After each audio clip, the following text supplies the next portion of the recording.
Voices rise with the engine fire. Every replay, every stand-up fight, nothing together on race night.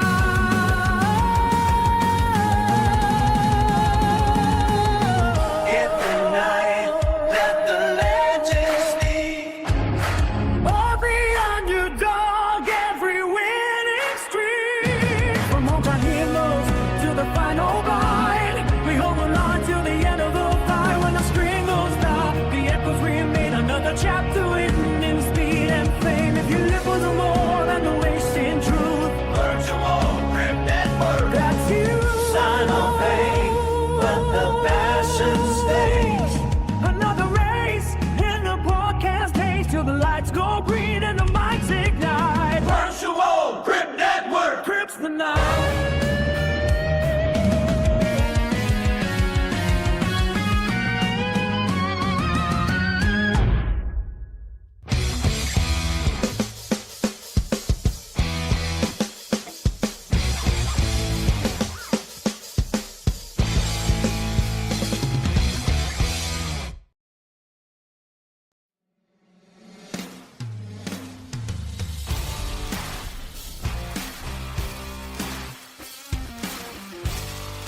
We are live on the Virtual Grip Network for the OBRL YesterYear Gen 4 Cup Series. I'm Zach Chapman, a.k.a. Shaggy, here with my partner in crime, B-Mac, Brian McCrae, and we've got the absolute best in the business behind the curtain, the one and only Ryan Seneker.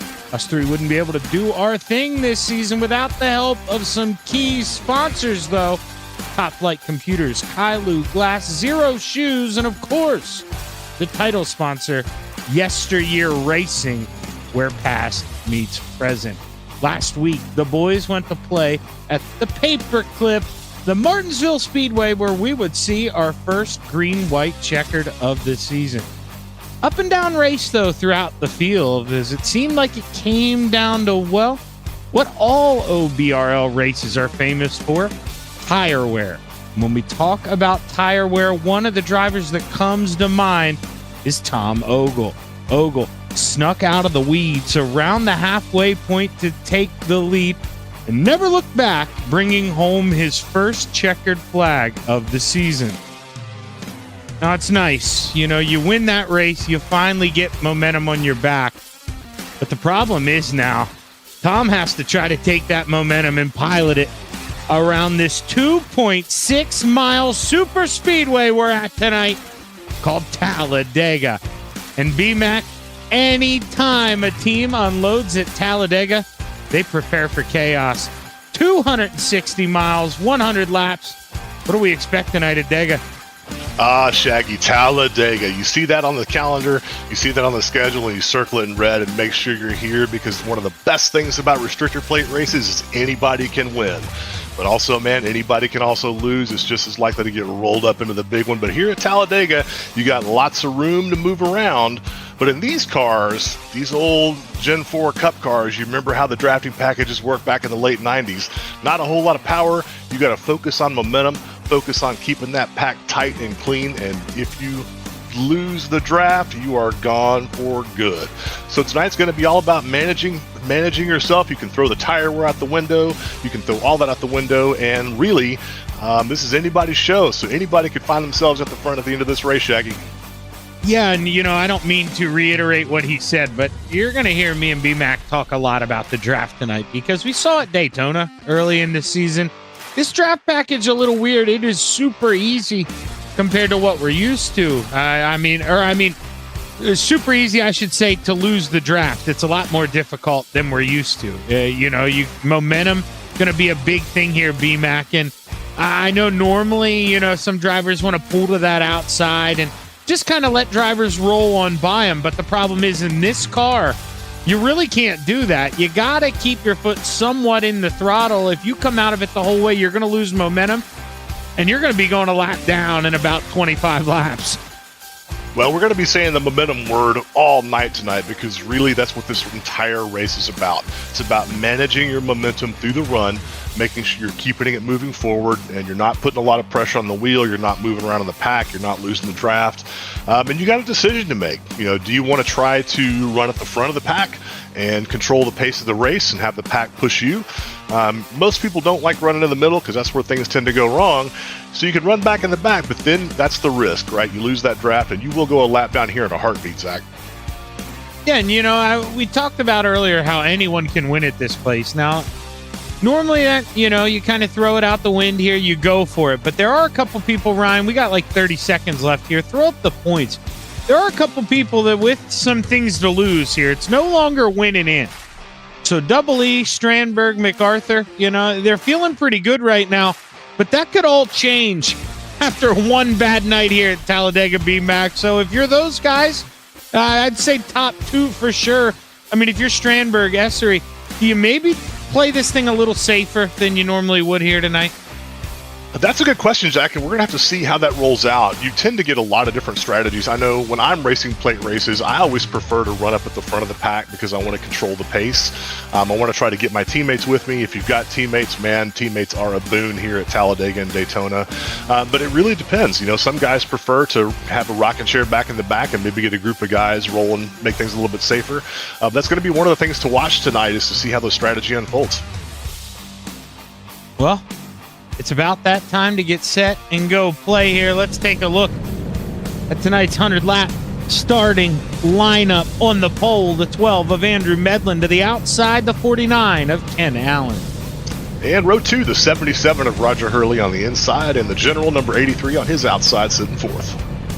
The 81 of Chris Bates lines up on the inside of last week's winner, Com Ogle, in the 11. They make up row 3. And P7 is the 09 of Dave Matson on his outside, the number 1 of Greg McDaniel. Row 5 to the inside, the 99 of Lee Worsdell. To the top shelf, the 37 of Double E, Eric Essery. And P11 is the 27 of Jack Yeagerman, and on his outside, the 03 of Patrick Stein. Matt Watkins takes the 20 machine and lines up on the inside of the 01 of Kevin Strandberg for row 7. And 15th, the 43 of Kelvin Moser. And on his outside, the 59 of Sean Bolts.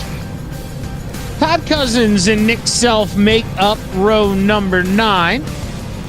And sitting 19th, the 92 of Tyler Beeman. And rounding out your top 20, the 6 of Andy Thomas. 17 of Lucky Larry Corey to the inside of the 85 of Randy Schuler, going to be make up row 11. And row 12 is the 2 of Clay Walker. On his outside, the 28 of Robert Crisco Gorisco. Row 13 to the inside, the 26 of Tom Embassy. To the top shelf, the 93 of Patrick Martindale. And 27th, the 10th, boss man Victor Lane. On his outside, the 07 of Rick Nitz. The number 3, I love that scheme Courtney's in. Absolutely love it. We will highlight that later, the old Dale Earnhardt scheme. He's going to line up on the inside of 94 of Scott Negus for row 15. Sitting 31st is the 46 of Ken Huff, and 32nd, the 69 of Ben Shepard. The 39 of Jeff Lydon lines up on the inside of the 74 of Alan Wanamaker for row 17. And 35th, the 18th of Bill Martin, and sitting 36th on his outside, the 16 of John Brown. Row 19, the 30 of Gavin Adams. To the inside, Chris Sidnor, and the 29 to the outside. Michael Dow's number 60, sitting 39th on his outside, the 73 of Torrance Childs, rounding out your top 40. And your bottom 3, Luke Lane and Bert Dotson, going to make up row 21, and rounding out the field, Lon Corey. And I can't help but laugh. Sorry, you're not seeing what I'm seeing, B-Mac, but Ryan's a professional. He edits these drivers' names, okay? But I've got to get the joke out there. When I look at Lon Corey's name, he added a middle name. Can we guess what it is? Lawn Mower. Lawn Mower. Boy, oh boy. There's dad jokes. They'll get me every time here, B-Mac. We've got some great nicknames in this league for sure. It's final time here down the backstretch. Before we get set, it's going to be interesting too. I know And I guess it really depends on who you are, BMAC. And I guess I'm an aggressive driver, so it tends to bother me a little bit more, I think, than it should. But I'm interested to see here right now, no real rush, but there's a lot of gaps between a lot of these cars. And we mentioned, the draft. You find yourself here giving yourself too big of a bubble. I know you think, hey, I've got time to catch up, but I don't know. I would try to be as tight to that guy in front of me as I possibly could right now. Same here. You're seeing a lot of gaps, even up at the front of the pack. There's some guys laying back, and that is a risky move here. It'll be interesting to see what happens as we take a look down the front stretch here at the Talladega Superspeedway. The green flag is high. Let's watch some rubber fly. 100 laps to play. Buckle in. We got a long way to go here in Alabama. And it's going to take a good lap or two to get these cars even up to speed. So what you're seeing right now is these cars kind of creeping around the track, trying to build that momentum and try to close the gaps on those spaces. Yeah, and as you can see there from that beautiful camera Ryan had, there are big gaps. I want to say 8 cars back, maybe 7 cars back on the top. One car already hard into the wall. No caution flag just yet. Not going to yank it back down the track. Can't tell who that was. Clay Walker. Now the caution flag does fly. And boy, oh boy, Clay definitely not much he could do there other than kind of bring that thing to a stop. You saw him, when we'll look at this replay here, he does kind of try to drive it away, maybe not knowing how bad the damage is. It almost comes down the track in front of some guys. Interested. Yeah, it's like he lost a tire there. He may not have known that he lost his front tire. Yeah, I'm anxious. So it looks like I couldn't tell if Crisco maybe gets a bump from behind or if Crisco just thinks he's clear. It looks like Guarisco trying to fall in line here and just work in behind Clay, but not able to do it. Let's see. This is going to be a good view.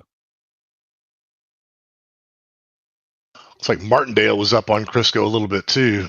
That's what I'm saying. I think maybe he may have got a bump. Like, there are a lot of things that maybe happened all at one time here.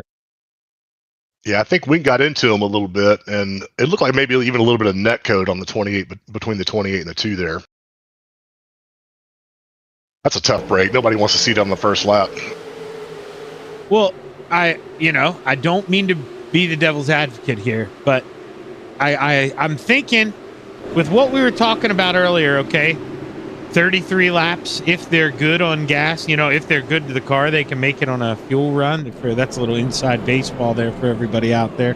That's what we're estimating for the length of a fuel run. One caution flag should kind of cut this thing down into a 2 pit stop where you don't really have to worry about fuel, I think, here, right? We were talking about that earlier. It looks like 33 laps was about, and you never know, with the draft, and if you're working the draft, you're going to get better gas mileage, but it was looking like it was going to be right on the cusp of a 2-stop race. I think this early caution certainly makes that a lot more likely. Now, obviously, these guys towards the front, they qualified quick for a reason. They didn't want to be back there, but I am looking up. I do see one car dipping down. Are they going to come down pit road? Me personally, yeah, it looks like 3 guys are going to come down. And I dig it. This is exactly what I would do if I was in the back of the pack. Try to get me about a lap or 2 extra on fuel here and hope this thing goes green. And just try to get yourself in what? This looks like a good little 5-6 car pack that'll be able to run around. I mean, I like this game plan, BMAC. I really do. It's one of those things where, you want to be one of the guys who does something different. You're not going to win a race by following the same guys around doing the same things they are. So do something a little different and see if you can get some racer's luck coming true from that. Yeah, and I think the main reason I like it, especially if we're worried, we kind of want to max out how much fuel we have in this thing tonight. We don't want to push it close. There's nothing, BMAC, I hate more when I get into a super speedway race than pitting with more than 6 or 7 cars. It can be one of the most chaotic things you've ever witnessed getting on the pit road here or Daytona. I mean, you're watching, we may see a pack of 15, 20 cars try to huddle down to 55 mile an hour. I mean, it can get wild. It can, but you have to pit in a group to be able to maintain your momentum and be able to get back up to speed when you're coming out of pit road. You don't want to be the one guy that pits because you won't have a drafting partner. So you do have to strike a balance between, pitting with a whole gaggle of cars and making sure you do have at least a couple of guys coming down with you. Yeah, most definitely, which is why I'm kind of leading in more. I like what the 6 cars did there in the back, because they I think it'll be a little less chaotic. I don't expect with this group, we see nothing but, excellent job there getting down pit road. So I don't expect any cautions or anything like that. Well, especially with how low the flat is. That's another thing we didn't really talk about, BMAC. With where that wasn't Courtney. Who was that in the 3? I'm drawing a blank. That was Clay Walker, who went around in the 2. I was meant the 2. Sorry, Clay. He had came to a stop there on the racetrack. Now, you come to a stop below that yellow line, we may get a caution flag per se in the real world, but iRacing doesn't necessarily like that. So if you have something bad to you happen down there on a pit road entry, you may not get the benefit of a caution, BMAC. So that's dangerous too if you come down with a lot of cars. It is, and that's I think when a lot of these OBR races they tend to have long green flag runs, and at a super speedway, your ability to execute a green flag pit stop is the difference between winning and losing a race. And so being able to get on pit road clean, being able to get on pit road with your teammates or at least a few other cars, and then being able to get off pit road and back into line is critical and crucial, and it's a skill in and of itself. I just spilt my water bottle on me. That is a skill in itself, BMAC, as well. Because I don't know how I managed to do that. I could have swore I had the lid on it. But, hey, you win some, you lose a lot more when you're in these shoes. That's for sure. Well,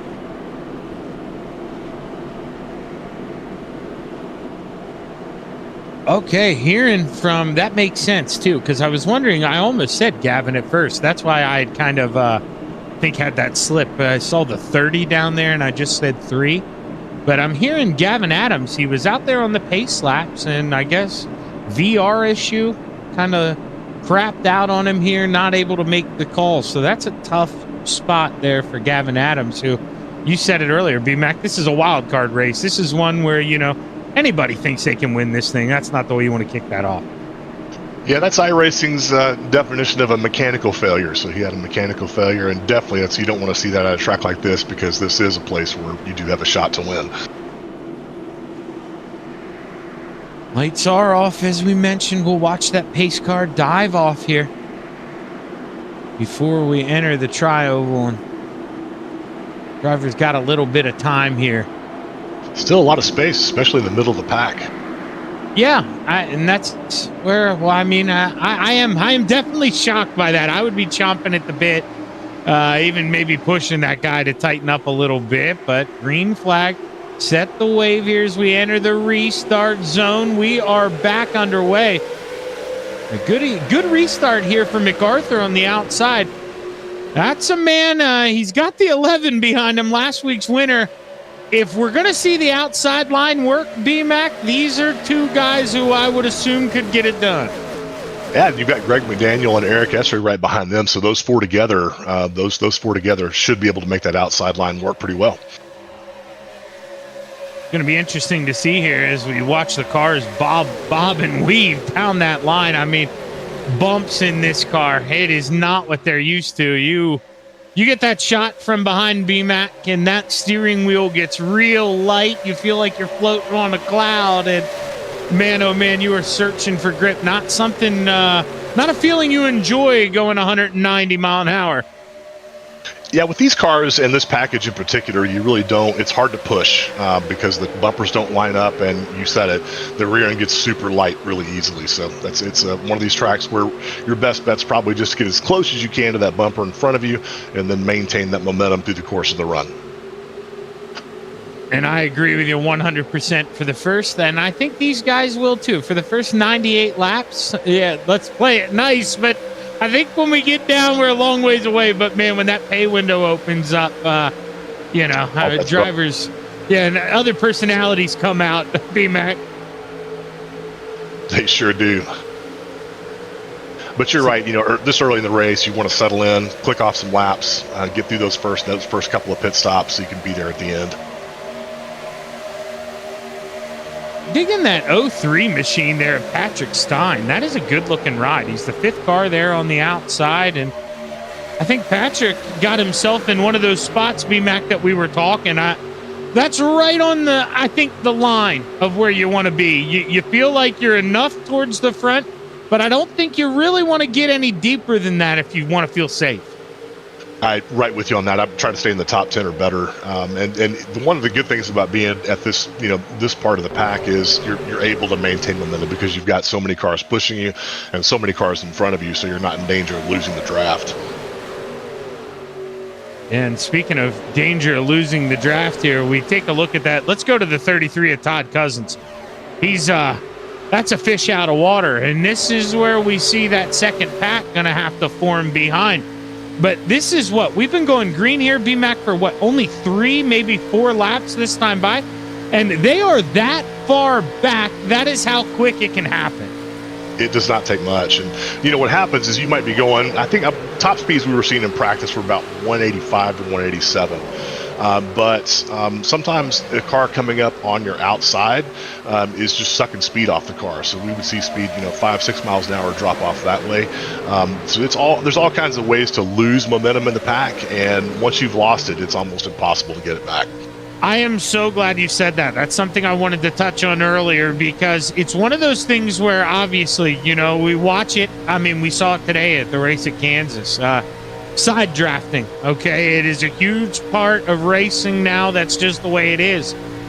You better not side draft if you're those back 2 cars on the inside and outside rows, because if you guys are sucking side draft off each other, you are going to lose momentum so fast. And that is going to be something you really got to watch in this car. I know, you want to be quick. You want to use that draft and try to make momentum, but you can really not only hurt that guy to your outside, but you're going to hurt yourself. That's true. It's kind of backwards, right? It's not the way that we're used to racing, but especially if you're in that second pack, you really want to just line up nose to tail, stay single file, and try to build that energy so you can keep it flowing. And that top side has all the energy right now. As you see, Ryan went up top. Tom Ogle. They could clear down if they decide to, but right now, Greg McDaniel's pleading his case, asking him to stay up there. Well, the general does. Tom Ogle, he goes to the bottom, trying to lead a lap, but I think we're going to give that one to the 83 by a nose. We're only on lap 10. We've got 91 to go here, B-Mac, 2 by 2 as far as the eye can see. Yeah, it looks like most of the cars are trying to migrate down to that low side. You're seeing them kind of slowly, one by one, drift off, and now the top line's down to about half the number of cars, so we'll see if they're able to maintain that energy. And it's one of those things, as you see, we lose another driver there off the pack. That's the 07 of Rick Nitz there. And man, you see how fast that happens. It takes nothing. He's already almost half a track away, and he just lost the draft.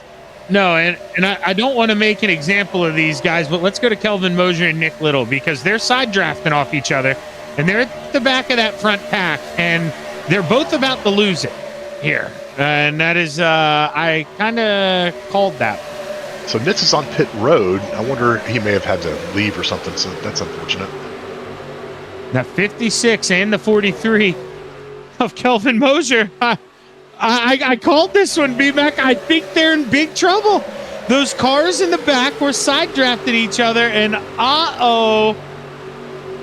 they are going to, it's going to be really difficult for them to catch up to this pack, and we're going to slowly watch them drift back and back, and right now they're praying for a yellow.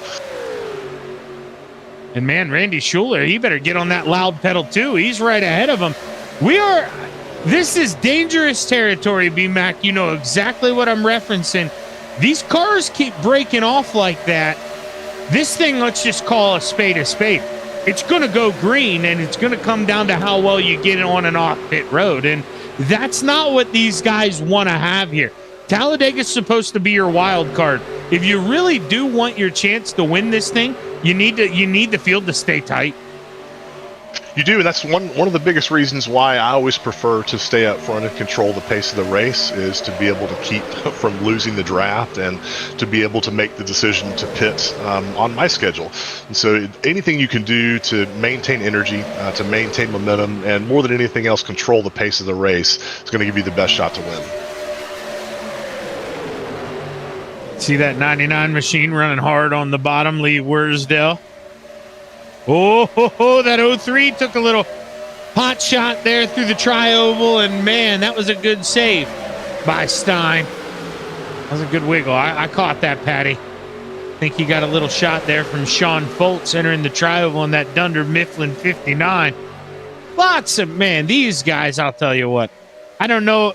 Well, you probably know a lot better than me, B-Mac, but these paint jobs, a lot of them are great. Is there a guy who does a lot of paints for the league, or do a lot of these guys pride themselves in doing it themselves? It's about 50-50. We do have a couple of people who do paints. A lot of people do their own. For example, Top Flight, the team that I have, we have 7 drivers, and Sean Foltz is actually our painter. Okay. Oh, man, Foltzy, busy man.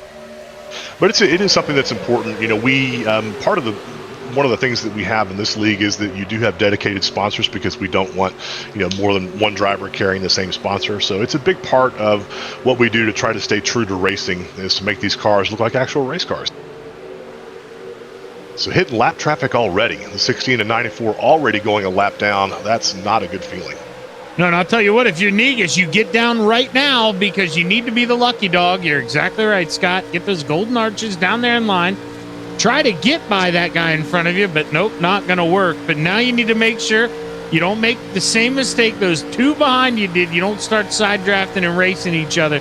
You hunker down in line, and, man, it's not a fun place to be, but you just got to bide your time. You got to wait.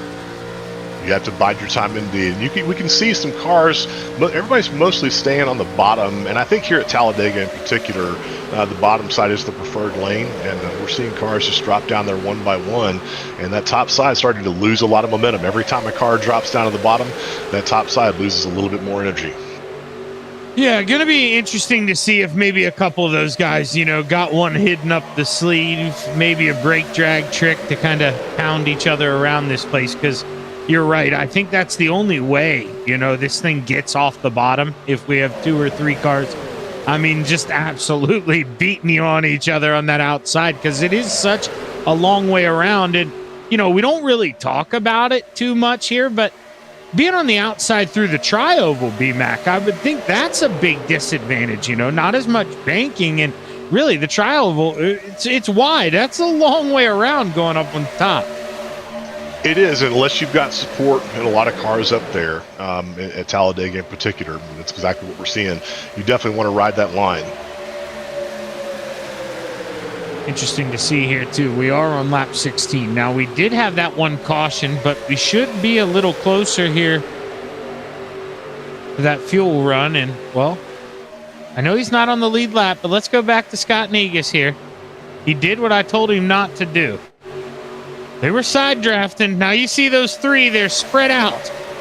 They might be in some trouble here if they don't line up, man. It is, I know this isn't the type of racing these drivers necessarily want, but this is what's on the plate tonight, B-Mac. It's like I like to say, I'm a dirt announcer. A lot of the kids will complain about a quote-unquote crappy racetrack. Well, every other single driver in that race, they're in the same thing you're in. So if they've got to deal with it, so do you. And right now, man, some guys, they just aren't playing nice, aren't following the rules.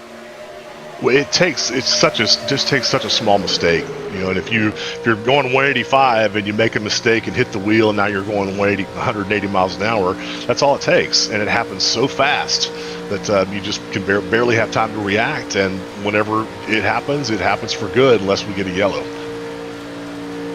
And you got to love it, too, as my producer in the background, he hit the nail on the head. That's what I was just going to say, because it's almost, all these guys up front right now, they're absolute savages. They are sharks. I mean, when they can tell that some guys are falling off and, have lost the draft, well, what's the point of racing side by side in the front here, B-Mac, on lap 18? let's make this a 12, 15 car race. I mean, if you're a gambling man, that's going to increase the odds. This is smart. That's another reason why I prefer to run up front. As you see, you just watch cars fall slowly and steadily fall off the back of the pack. And once we get through the first set of pit stops, we'll see cars get lost in the pit sequence too. So your ability to, maintain momentum and stay up front and control the pace of the race is your best shot to win. Yeah, and I mean, to the point earlier where I've got to bash myself, I said I like what those guys did coming down pit road, kind of getting on a different sequence. Well, Courtney Nelson right now, he's running around P25. He is 10.3 seconds off the leader. He's the first guy to do that strategy. So I'm eating my words here, B-Mac. At least he's in a pack of cars, though. I mean, he's not by himself, so it's not going to hurt him too badly. The other thing about that too, Shaggy, is that you want to pit with a group of cars, and so if you can get that same group of cars that pitted on the first couple of laps to pit exactly when you do, it might work. But really, you want to be 10, 15 cars to be going with you on pit road, so you can make your pit stop and then be able to maintain momentum as you come off pit road. I believe that was Larry Corey. They just put a lap down, the 17. It was. So he is the new lucky dog. Now, Larry, problem here with this 17 is I'm watching, he's giving those guys a lot of space. And I don't know if the 17 is going to be able to latch on to this front pack here. He's going to need some help, but he may have been the lifeline for the man behind him. Who is that? Is that Tom Embassy? Yeah, it is. So Tom Embassy a lap down as well. This is where he's got to behave. You don't want to fight for that lucky dog. You got to get to that back of the 17 and you got to try to go, but I think it's too little too late. Yeah, in practice, I was listening to the drivers on the radio, and 2 cars really isn't enough. It's not enough to be able to get the speed up. You need at least 3 cars nose to tail in order to be able to get yourself to race speed.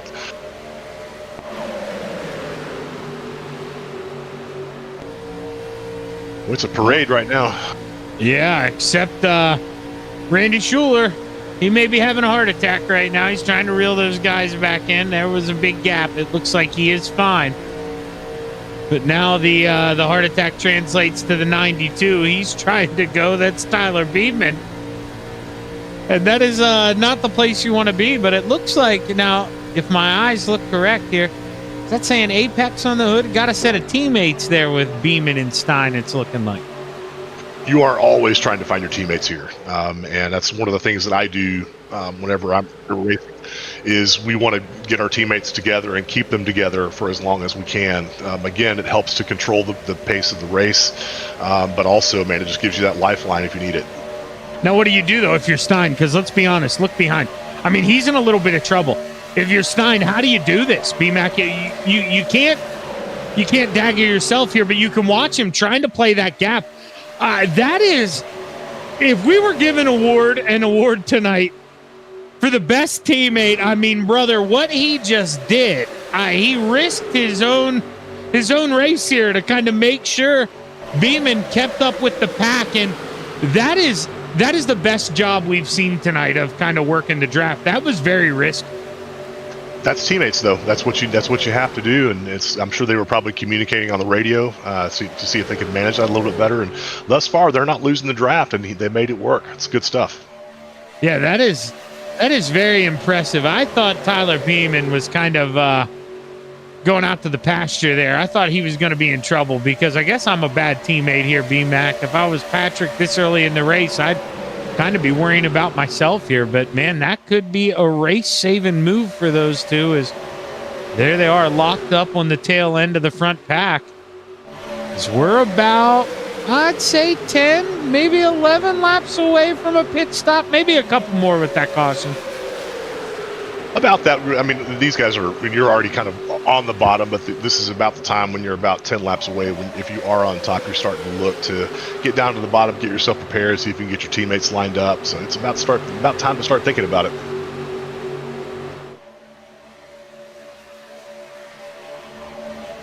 See the top, there's 16 cars in that front pack, still all running single file. They doing the same in the back. Here, yeah, they're wising up there in the back. Who's leading the Nicholas Self leading that backpack. He's rolling up on the lap cars. I believe that was the group that Negus was in. And I think if you're Negus and those guys, I know that's not fun, but I think the sooner you kind of let those guys get to you, the quicker you're going to go. That's exactly right. And we can see, we're seeing a lot of space between the cars, even the cars in the front pack. The idea that you're, most of the time you're trying to get that front bumper as close as you can to the back bumper. But in practice, I was listening to some of the guys, they were talking about this air bubble effect that the cars have when they get together. That basically this air bubble prevents you from getting too close to that front bumper and pushing. So it's just yet another factor in controlling the momentum is you're kind of forced into holding this space between cars.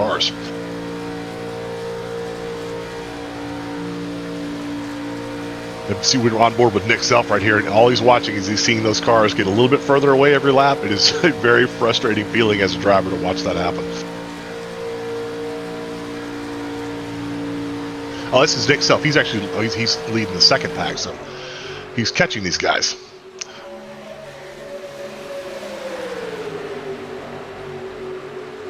So what you're trying to do here is you're trying to keep yourself directly in line with the car in front of you. Now, these cars are moving around a lot because of the air, and you can see them kind of swerving around side by side. But really, what you're trying to do is you're trying to keep that front bumper exactly aligned with the back bumper to stay in that airflow and keep the draft working for both of you. I swear, I wish we were doing this in the same house so you could shake me whenever I mute this microphone. I did it out of habit when I was sneezing there, and I was just talking, and I'm like, well, that's awful rude of BMAC to talk over me there. And I realized that I clicked the mute button on the actual headset, but I was asking you, BMAC, and I was talking about the 43 in Mosier, and I'm not picking on him when I say this. I feel like I am actually him. I think they've got the right car out front. And what I mean by that is, do you see how smooth the 56 is? It takes a different type of driver to be able to have nothing in front of them and just focus and hit that same spot every time. That driver is not me. I mean, talk a little bit more. It seems like that's easy, but that's not easy to do what the 56 is doing. It's not, and it's two different types of driving. So if you are leading a pack like this, what you're trying to do is you're trying to keep the car in as straight a line as you possibly can, because if your car is moving around side to side, the car behind you is having to react to that. But if you can keep the car moving in a straight line, you're giving that car behind you a nice, easy target to stay right behind there. Now, if you're the car behind, what you're trying to do is get as close to that back bumper as you possibly can and keep those bumpers lined up. You can see Moster's getting a little bit on the outside right there, but as he's creeping up, that's about the closest we've seen bumper to bumper right there. Dwayne MacArthur. I was watching the lead pack there. Sorry, BMAC. He had ducked out to the outside going down the back stretch. It looked like he wanted to try to get it rolling, trying it out again. He's even looking up again right now, going through the tri-oval, but nobody willing to go with him right now. Everybody likes the bottom, and I like what the 83 is trying to do, but I think I am with everybody else. Let's just ride right now. I have to wonder if he meant to do that, because we're so close to the pit window here that really you want to stay down low to kind of hold your spot in line, so to speak. So I don't know if he got pushed up there. Looks like he's going to drop back in. But that is a very scary feeling when you're the only guy up top and there's 30 other cars on your inside. Yeah, especially with the way we've seen, that car on the outside all alone get kind of sucked out there into outer space and lose the draft. That is not the place you want to be in, as drivers rolling off of 4 here. Passing pit road. No takers just yet. Won't make it on 2 stops from there. Coming to lap 29. Man, this is when, pit crew's going to start to warm up, and this is where, BMAC, I couldn't see anyone taking 4 tires here, right? Maybe 2 if it takes that long to fill it up with fuel, but no chance we're getting 4 tires, is there? No, not here at Talladega. If Talladega is such a smooth racetrack and it's so wide, these cars aren't going 200 miles an hour, so tire wear really isn't an issue. And if I were going to take tires, I probably would take 2 tires in a later stop. I think right now I would go fuel only to try to maintain that track position. Yeah, I'm right there with you. Whatever is the quickest. If taking 2 tires adds even 1/10 of a second, you're not giving me anything here. It's all about track position in this early stage. Is come around, hit lap 30 this time, and take a look here. Tom Ogles. So that second pack, Nicholas Self, still at that 10-second mark. It's 10.8. It was 10.2, I want to say, about 10 laps ago when I remember bringing it up. But it's staying about the same, so it's stalled out. And I mean, I guess that's good, BMAC, but you're not gaining any ground just yet. You're not, but you're holding serve and trying to keep from losing more cars and trying to keep them falling further back. So right now, everybody's on their radios, on their team radios, and everybody's talking about pits and how much fuel do you have left and what are you going to do. There's a lot of chatter going on. This is when you're starting to kind of get up on the wheel and get a little bit extra adrenaline flowing because you know that green flag stop is just around the corner. Yeah, and this is something too. We know guys are probably going to try to push the limit here, and well, I don't want to bring the commentator's curse, but if we would get that spin, from this lead pack, let's say they push it to the max. Well, BMAC, if a caution flag flies, you can't come down pit road. You got to wait for the pits to open up. You got to be careful. I mean, if that would happen, we could see some guys run out of gas. It's not outside the realm of possibility. That's one of the things that you're definitely concerned about. Tom Ogle, I'm getting a little concerned about this 11 too, because we do talk about conserving fuel. He's led a lot of this thing, and I mean, he's going to be burning more fuel than everybody else behind. I would think Tom, if the field wanted to, could force him, to kind of come down by himself. I'm sure he's got a couple friends up there, but man, I don't know. I never liked being that guy leading the first stint. I am with you on that because you're burning so much fuel up there. I mean, basically, if you're leading the pack like that, your foot is mashed all the way to the floor, where every other car behind you is feathering the throttle, through every corner. Taking a look back a little bit, Matt Watkins here. Big gap between him and Greg McDaniel.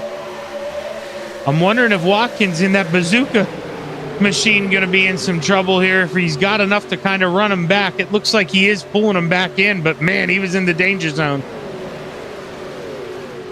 Looks like we've got some cars. I'm hearing on the radios. The pit sequence is about to be starting here. Gonna have a bunch of cars coming down right now. And I'll tell you what, if I'm Tom Ogle, I don't like this. I don't like this if I'm Tom Ogle as the first group comes down. Now 32, you do the math, 64, 32 from there. He's pitting 2 more times. After he is. And he's got a few cars up in the front pack, but a lot of cars in that second pack are coming down pit road right now too. So there should be a pretty decent sized group coming off pit road. And that's really the concern is, you want to make sure you hit your marks. You want to make sure that you get out of pit road clean, because you want to come out of pit road in a pack of cars. If you come off pit road, you're by yourself, man, you got a big problem on your hands. Yeah, it's one of them where, even if you're that guy who comes out way in front, you got to make that decision quick to just kind of let up on the flat, let those guys catch up. Let's tighten up as quick as we can, because it's one of those only going to hurt yourself. But guess what? Ken Allen, you're seeing what I'm seeing. He's not coming down pit road, and that tells me that rest of the field here, you're in big trouble, because you're looking at the 4 guys who stand the best chance to win this thing right now. That's right. They were able to save a little bit more. They were running a little bit further back in the pack, and were able to get 1 or 2 more laps out of it. I think that we were thinking 33 laps was the range, but it must be a little bit shorter because I don't know when exactly we went back to green, but we had 1 caution for a few laps, but that gets us just now to 33. So I wonder if a full green flag run is going to be even shorter than that. So here they come, and look at that. I mean, that's what you got to do. And no disrespect there, I couldn't tell what lap car that was, but slowed down a little early. The leader, Ken Allen, said, no, we don't slow down here. He drove around the outside. He said, I cannot afford to lose time. Roger Hurley followed him, and that could be big. But then again, you mentioned BMAC. I'll give you the credit. Those 2, while they help themselves, they may have hurt themselves if they come out with too big of a gap. I think the 18 man missed his stall. Did he come through pit road? I didn't see him stop.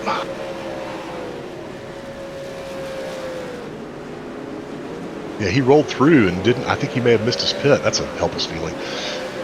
So to your other point, Zach, when you're coming on pit road, I know when we're teammates, in order to maintain our speed, we will call basically where we're going to enter pit road. So if I might say I'm going to take the inside, which means so I'll go all the way to the inside of pit entry, and another guy will take the middle, another guy will take the outside, because we are trying to carry as much speed up to that point as possible. 2-car pack here. Tom Ogle.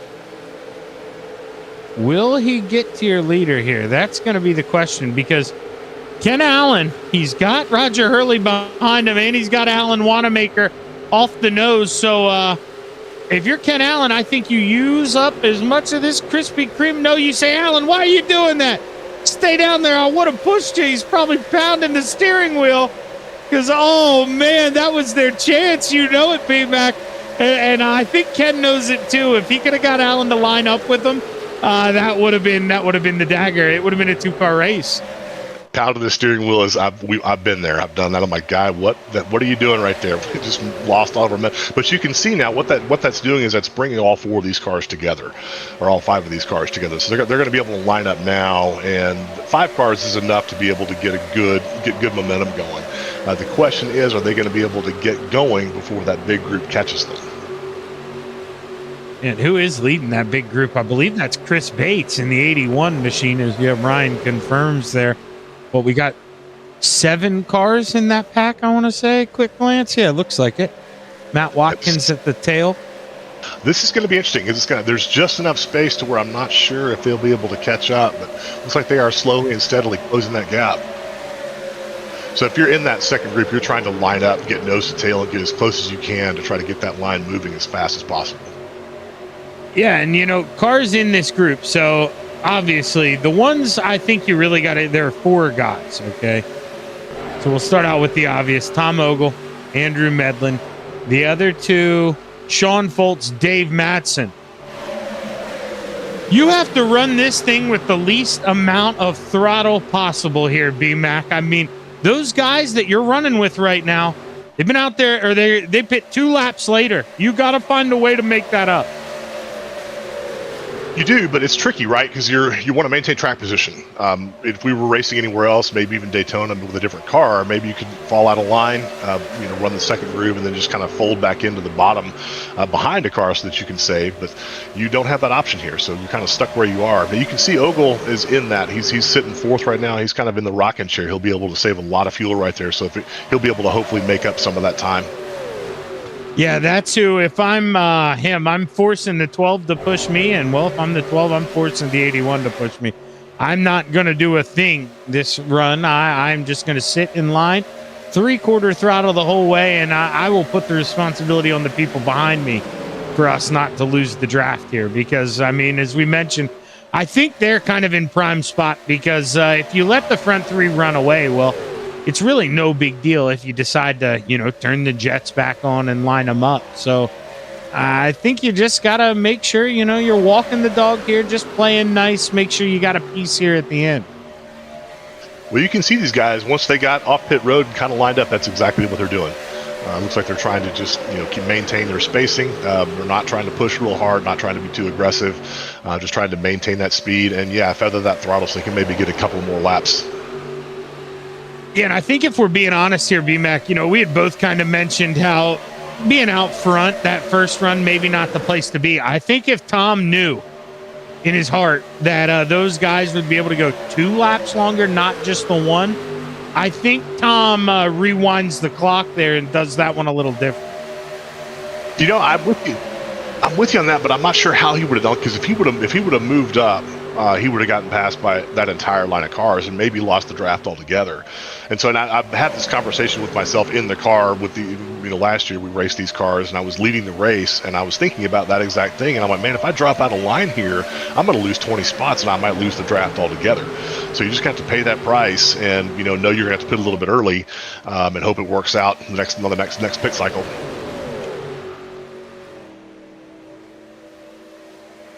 Down to 31 31 cars, I believe, here on the. Oh wait, no, Alan Wanamaker is a lap down. I didn't have the leader selected, so 30 cars on the lead lap.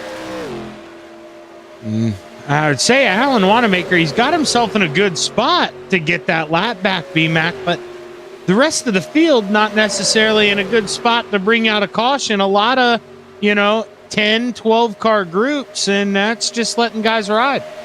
That's exactly right. I was thinking the same thing as we're watching here live. We've seen these just small groups of 5 to 7 to 10 cars, and that's going to lend itself to a lot of green flag racing, potentially going green the whole way.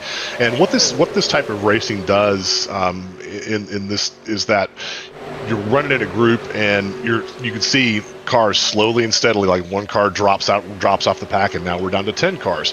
So all you're trying to do is you're trying to just stay in this lead pack, whatever you can do, and not be one of those guys who drops off because you're running too far behind.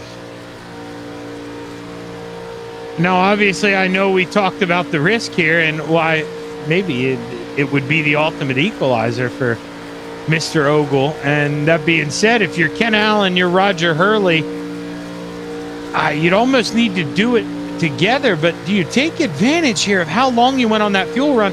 I don't know if you want to be up front right now either, is where I'm leaning, BMAC. If they could find some way to maybe, that's why I was all about, and I think Ken was too, use that 74. Honestly, make Alan Wanamaker lead the way, and then if a caution were to fall, he really benefits. He wouldn't go to the tail end of the lead lap. He'd already be on it. That's right. And I think Hurley's not in a bad spot here. He's because he is feathered in the throttle. He's got help behind him. It's really Ken. It's Ken Allen, and he's been leading pretty much this entire second cycle. So he's going to be 1, maybe even 2 laps earlier than everybody else when it's time to pit. Well, I just noticed what it says on the side of that car, and maybe I'm wrong. Maybe the Kenalytics say different here, B-Mac. He might be onto something. But he's leading the race, and it's always fun to run up front, even if it's costing you. It's always fun to lead a race, especially if you're one of the guys who doesn't get to lead races as often. That's one of the great things about restrictor plate races in general, is that anybody can win, anybody can lead, and it's a good feeling. Typically, whenever you start your iRacing journey, restrictor plate tracks are the first tracks where you start to do well because everybody kind of has this opportunity. And what I found is that people either love them or hate them. I, for one, I love restrictor plate racing. I think it's a discipline in and of itself, but a lot of guys just flat don't like it for all the same reasons that you and I like it. Inching closer and closer to the halfway point here as this time by drivers hit the double 4, lap 44. Same 2 we've had since coming off of pit road, leading the way, and it looked like, I thought maybe Ken Allen was going to listen to me there. It looked like he was opening the bottom on corner entry, but then decided to shut it. I thought maybe going to float out, but like I say, that's dangerous to do by yourself. You'd almost need that 77 to go with you. But I would think the 77 may want to go with him due to the fact that they're on that same strategy. There's just that risk of losing so much track position and then potentially losing the lead pack draft altogether. And if this race stays green, you're never going to get back up there. So it's definitely have a decision to make. And Andy Thomas now, he's the leader of that second pack. He's fallen to 5.5 seconds back off of Matt Watkins there. So they are, man, this is looking more and more green, and that is exactly what these guys up front wanted to hear. This was a textbook job. I know we still got a long way to go here, but this front pack, it couldn't have played out any more than they wanted it to. Or any better, I should say. Oh, and look at that. Broadcaster's curse. On cue. Maybe I'm proud of that one. Maybe I am proud of that one and wanted this right now. So we should see everybody coming down pit road. We'll just re-rack and start over again. Let's see what happened. Chris Sidnor, I'm hearing, is the car that went around. Driver of the 29. Yeah, just a little bit of contact. Yeah, it looked like Jagerman may have bounced off the apron. It's the apron. The extends below that white line, but if you do, it's going to kick you right up to the outside. That was a pretty assertive move there, so I don't think he did that on purpose.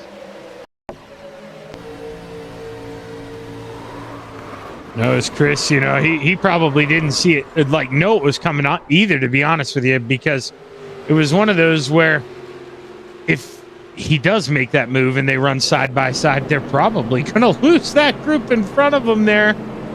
So he probably expected, hey, you know, he just wants me to fill that gap. Let's line back up. And now if you're Tom Ogle and whatnot, this could be that equalizer to help you stretch it, because you didn't like having to pit that early. Yeah, nobody's going to be able to make it, so this is going to basically make this a two-stop race for everyone right now. Now, okay, so the devil's advocate. Obviously, it'll, I think, or no, I guess either. No, yeah, it would shorten up that last pit stop because you wouldn't need as long to go if you came in. Would you top off fuel right now so that way your green flag pit stops slower? I would. I think everybody's coming in right now. I know I would want to. I'm definitely coming in to top off for sure. And just because you don't want to be the one person, the one guy who didn't, which means you're going to pit 10 laps earlier than everybody else. Yeah, and here I thought I was a genius, you know, with that call. And here basically comes everybody. Well, there's a couple of guys. Eric YesterYear stayed out. Strandberg stayed out. Wanamaker stayed out. So there's a couple of guys who are on your strategy, and this is what we talked about. I mean, sometimes you want to be the guy who does something different and let the racing luck, you know, take a turn with the racing luck. Yeah, I don't know though. I'm telling you, I would have dove down here because I just don't. I think that time in the green flag pit stop is just too valuable. And speaking of time, I'm watching here in the view. You can see it. That car right in front, that red car, that 12. He had to back up. That is not what you want to have to do here. You can see he lost a couple spots. That's going to cost him. We see some guys taking tires too. I'm seeing a lot of two-tire stops.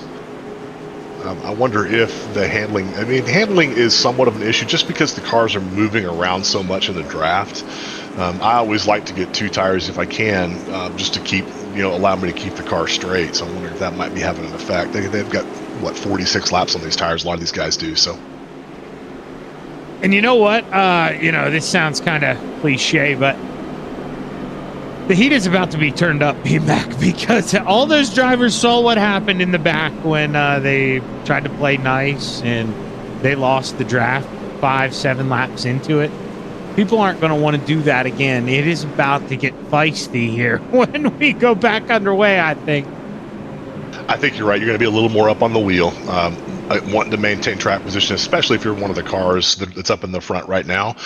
So I think you'll see everybody be just a little bit more assertive.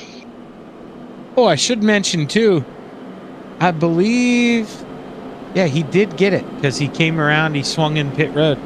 Alan Wanamaker putting himself in that spot. Welcome back to the lead lap in that 74 machine. And he could do some damage. And now that's the break that he needed. That's big time. I did not think we were going to get one of these. Yeah, he's pretty thrilled about that. Yeah, and I think, you know, if he'd be honest with you, if we get to talk to him after this thing, I think he'd be just as shocked as we were about that thing. I mean, that had all the makings of our long green flag run, and it's just one little apron clip that at a measly, BMAC 195 mile an hour. I mean, that's how quick it just one slip up, and man, it can go haywire quick. Yeah, it's the air. I mean, these cars are so sensitive, and they're just, it doesn't take anything at all. Very even no contact at all. You could have just moved air off the bumper, and that can sometimes be enough to move you around. So it is unsettling. Just gonna re-rack right here. Yeah, and that's where I was going with this. I wonder how tight they rack it up this time, because we kind of saw what happened the first two times. And I know the first caution had came out on lap 1, so we didn't really get to see it break out. But I didn't like what I saw from some of the pack, and I think that first caution kind of saved them. Maybe didn't let them realize how bad it was going to be. The second one, maybe a reality check, but still looking through. They're tightening up a little bit. They're not being overly aggressive with it, but I'm not seeing the big, huge gaps that we saw early in the race, except for back in the pack. If you're Alan Wanamaker, you're screaming for those guys to tighten it up, because remember, he is back on the lead lap, but he's got to start at the tail end of the longest line. So while some of these lap cars, I get it, they may want to just play it safe. You always got to watch out, because you may have some guy behind you who's still in this thing.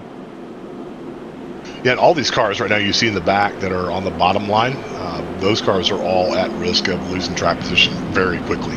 So it is a very helpless feeling, and you are very much up on the wheel, but sometimes there's not a lot you can do about it.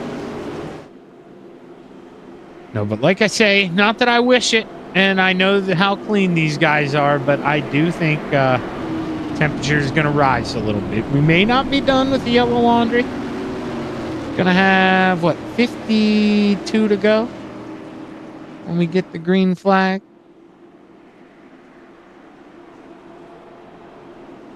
As the pace car pulls off, Double E and Kevin Strandberg, two drivers who did not come down pit road. They have last been on pit road, lap 34. Bring us to the green flag, and those two going to want to find a way to line up, stick together. They're on the same strategy. Green flag waves. We're back underway. They look a lot tighter this time for this restart for sure. Yeah, those top 20 cars, there's not much space. And like I say, kind of planned for that here, and we'll have to see how the guys drive in the back, especially towards the tail end of the front pack, because we've seen that side draft and get you into trouble. So you really got to open it up, keep the gap, and now you see those front two, or who restarted 1 and 2, I should say. They get lined back up exactly like I said. That's what Strandberg and Essery needed to do. They're on the same strategy. They are. It's going to be interesting to see if this top line actually holds. Our first restart, we saw everybody migrate to the bottom very quickly. You wonder if some of these cars, like Oval and the General, are going to try to stay up top and see if they can get that top side working. When you got to wonder too here if the 01, if they're sandbagging a little bit, because I would think it'd be more responsible here if the 01 would let some of those guys down, and then they could go back to that fuel saving, especially since they're on that different strategy. And I think that's what we're seeing here, BMAC, because they aren't ramming each other. There we go. They were opening that up. They were inviting that. It looks that way. We saw the top line on the first restart have a lot of energy early, the first couple of laps, and so they may have been able to take advantage of that too. Yeah, I want to give Kevin, more credit.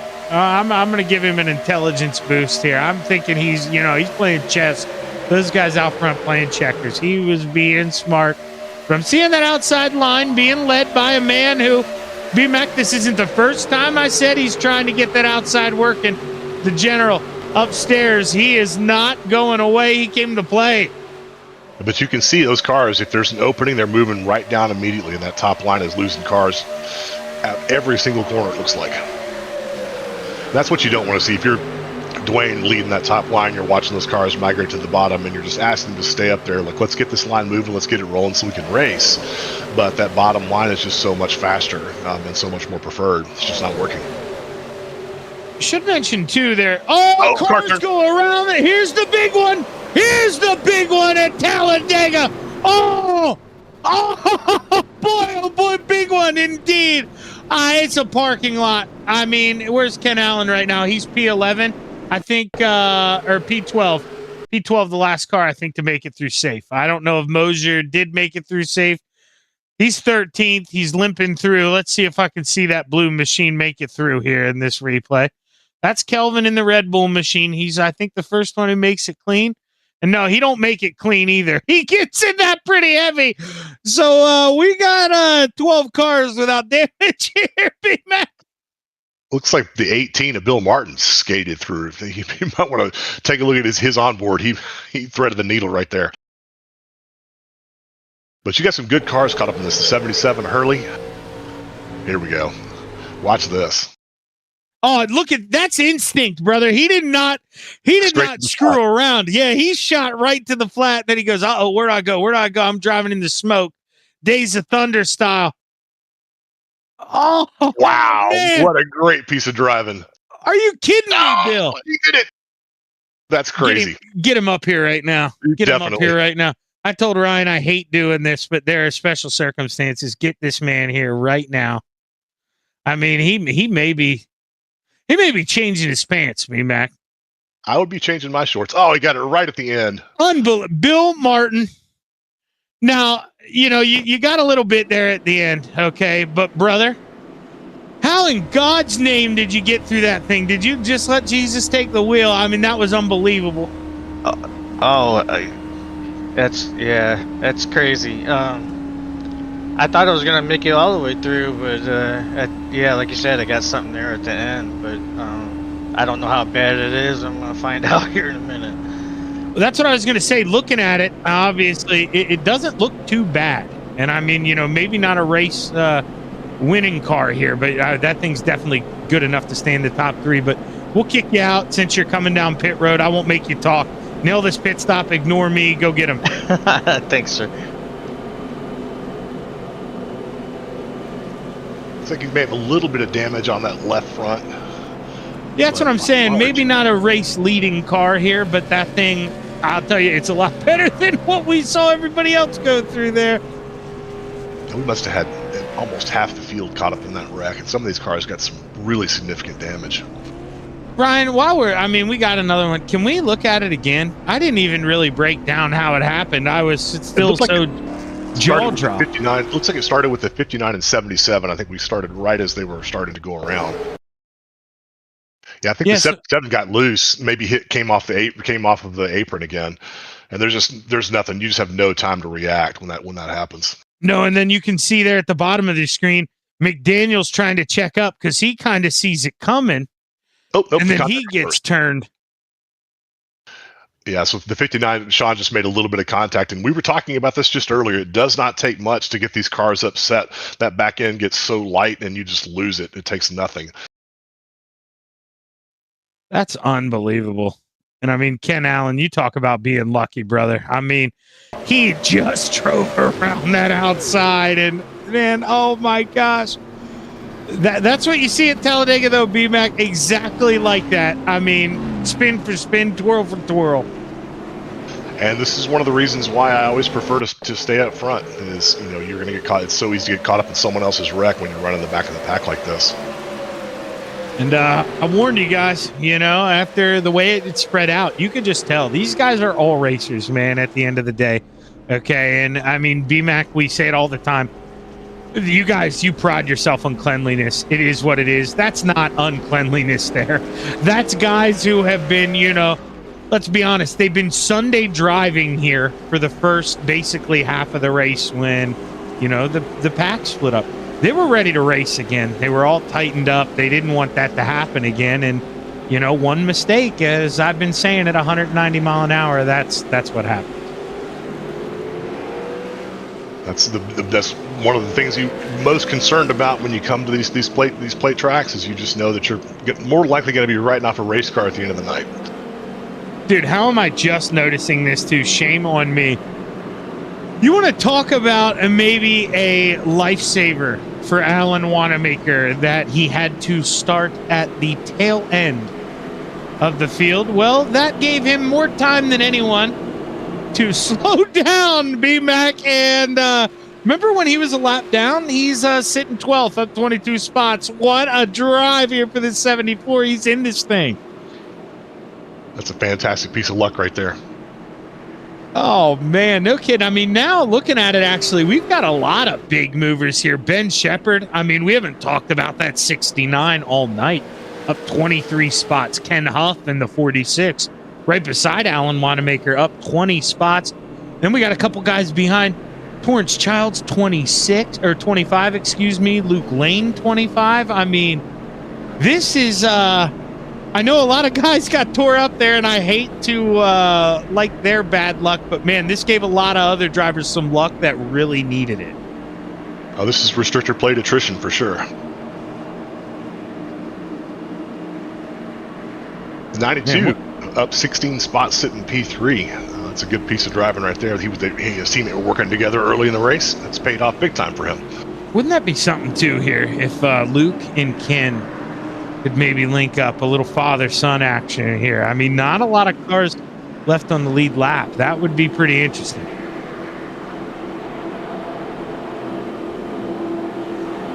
I knew that. Luke Lane. I don't know how to read. I was confusing it with his son. Called too many leagues here with BRL. All right, Ryan. There, I'm overworked and underpaid. As the pace car pulls off. Man, seeing Greg McDaniel in the back. I wonder how that thing will run. The whole nose clip is gone as he tightens up with the field. You can see him there at the top of your screen. That is not going to be a fun last half of this race. As the green flag waves, we're back underway. And Dwayne MacArthur, he's got a big helper here. Tom's got nothing. Well, you remember we saw the top line coming in early. On every restart, that top line works in the first couple of laps, but that inside line starts to catch up. It's going to be interesting to see this time how many cars decide to stay upstairs and see if we can keep that top line working this time around. Right behind Alan Wanamaker, Torrance Childs, they're starting to develop a gap too. Those guys want to tighten up here if they want to keep this thing a single car pack. And real interested to see here Andy Thomas here in that 6 machine. Are my eyes seeing right? He's missing a whole front clip. That thing's going pretty quick here. They're missing that whole front nose. I think now that the cars are winding up, now the gap's starting to build up, but he was all over the back of Torrance Childs there. I thought he would still be a factor. You know, you just can't have any damage on the car at all. Like even the slightest little ding, and it acts like a sail. So not having a front, that's going to be a big problem for him through the rest of this race. Lee Wursdale, you see that 99 hung up to the outside. He's got to make a quick decision here. Yank it down to the inside, get behind this bazooka gum machine. He does. And Alan Wanamaker going to be thanking his lucky stars here. That might save the 74 there. As Alan, I don't even know if that will save him. He's back there in no man's land. He may be in trouble in that Krispy Kreme machine. It's amazing that they got single file really fast. Like, I think they're single file all the way through the pack, and it's like the second or third lap of this restart. So the bottom line is definitely the preferred line, and you just cannot get enough energy on the top, and no cars will stay up there to do so. Be interesting here if they would do the same strategy. Strandberg and Essery here, they would be 10 laps away from pitting again. I would think they'd try to go a little bit longer this time around. The fact that they didn't come down under caution, you got to be wondering here.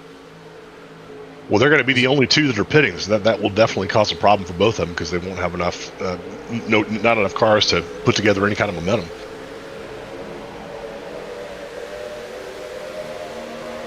Man, that second pack is gone. Alan Wanamaker, they have lost a lot of time. I think that's the sick pack. You can see a lot of wounded race cars in here, and Alan not going to get much of a push here.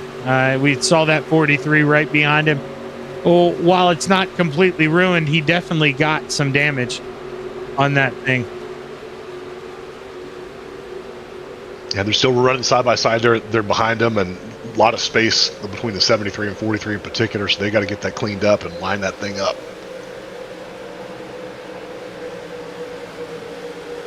It is. You just touched on it, Zach. You got some cars with damage, and that does affect the momentum of the entire pack. It's hard to be consistent with pace when you got even the tiniest bit of damage. And so when you get cars that have different levels of damage in the same pack, it's very hard to be consistent.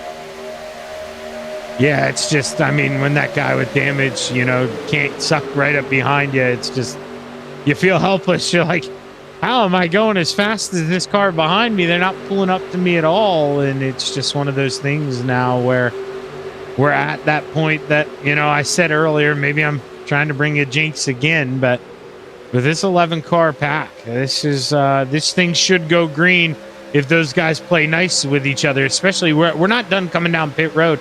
Everybody does have to come down one more time. So Strandberg and Essery came down on lap 34. They are going to have to come down, I don't know, what, lap 65, maybe lap 70. So they are, and that does, I mean, it's one stop for everybody if we go green, but you're just going to lose so much track position if you're the only two cars coming down pit road. Yeah, I figured they went 34 the last time with 1 caution. We've had 2 cautions this time, and well, they got to be feeling that pressure. So I would think at minimum, the earliest they want to come in is 68 to feel comfortable. But we'll have to see if they can even make it that long. As we do have 1 car hitting pit road at Luke Lane. Maybe just tired of riding with all that damage. As I go back to the front back, I saw Dwayne MacArthur. There he was down the backstretch again, trying to gather up the chickens on the outside, but nobody going to go with him. And that gap widens up. It's not bad enough that he's got to worry about losing the draft, but man, Dwayne, it's just he keeps sticking that foot in the waters trying to test it out, and nobody really wants to go up there. It's just not working.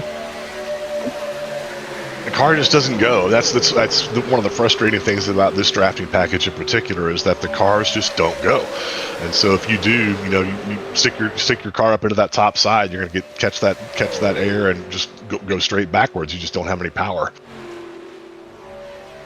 And you remember back in the day, that's what those races were. Those plate races were oftentimes, one single line parades for the whole thing. Oh man, I remember when tires used to matter here. I mean, those were the days, You had to have some strategy. Couldn't loud pedal the thing the whole way around because the rear end would start to get loose on you. And I know, B-Mac, do you ever play around with the 87s at all? Do you have fun playing with those things? On restrictor plate tracks, yes. My gosh. In particular, it's a different beast altogether, and it is You fun. are not kidding me, man. One time, as I bore you guys with a quick story, I did a race with Bobby Labonte, and we took the white flag lap. Bobby Labonte was P7. He blew around everybody on that outside all by himself, full throttle against the wall. And for everybody out there listening in those old cars, no restrictor plates. You had to lift. You weren't the whole way around. So, I mean, it was a sight to see. And, man, that is when you had to wheel those things back then, man. That's the 87s and these big tracks. That's one of my favorite combinations. We see the 6 just losing without that front end. It's just not able to hold any kind of momentum at all. No, yeah, that is the worst ride. You know it, B-Mac. He is having absolutely no fun right now, just logging laps. But when you're points racing, this is what you look back on. That kind of stuff matters. So Tom Ogle back up front, having that same, just leading the pack, controlling it, and controlling the pace of the race. Yeah, I would think a little bit more confidently this time too, knowing that, just a one more stop for him. It doesn't really matter. You can lead this thing. But that being said, now, it is just another talking point here, B-Mac. But some of us drivers, we like to use that thing called the auto fuel button, okay? And you know as well as I do, if you're Andrew Medlin or Kevin Strandberg, double E even, you use that auto fuel button here, you might be in a little trouble if it only puts in the exact amount and you plan on leading this thing later, as I believe Mosier coming down pit road. So the schedule stop for him. See.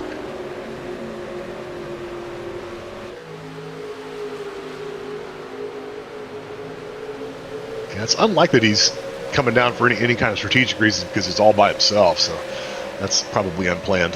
Yeah, and he can confirm manually disconnected here. I think he had enough of the beast that is Talladega. It can be a little boring running by yourself. And while we were looking at him, well, that bubblegum machine of Matt Watkins, let's click on him real quick. He's a lonely man.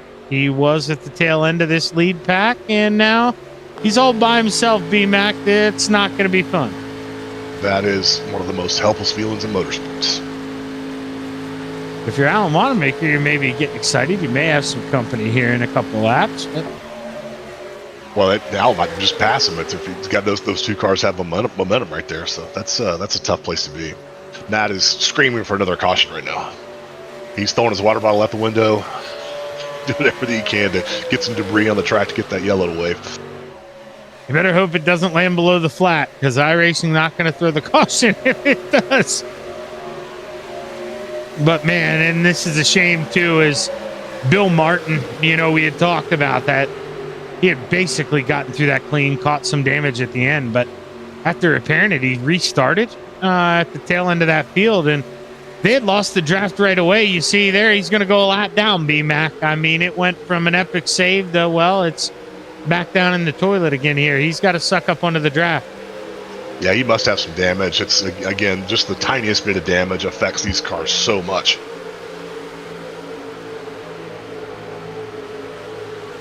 He's hanging high enough out that he's, you know, playing nice guy, not going to side draft any of these guys, but then he's not doing himself any favors here.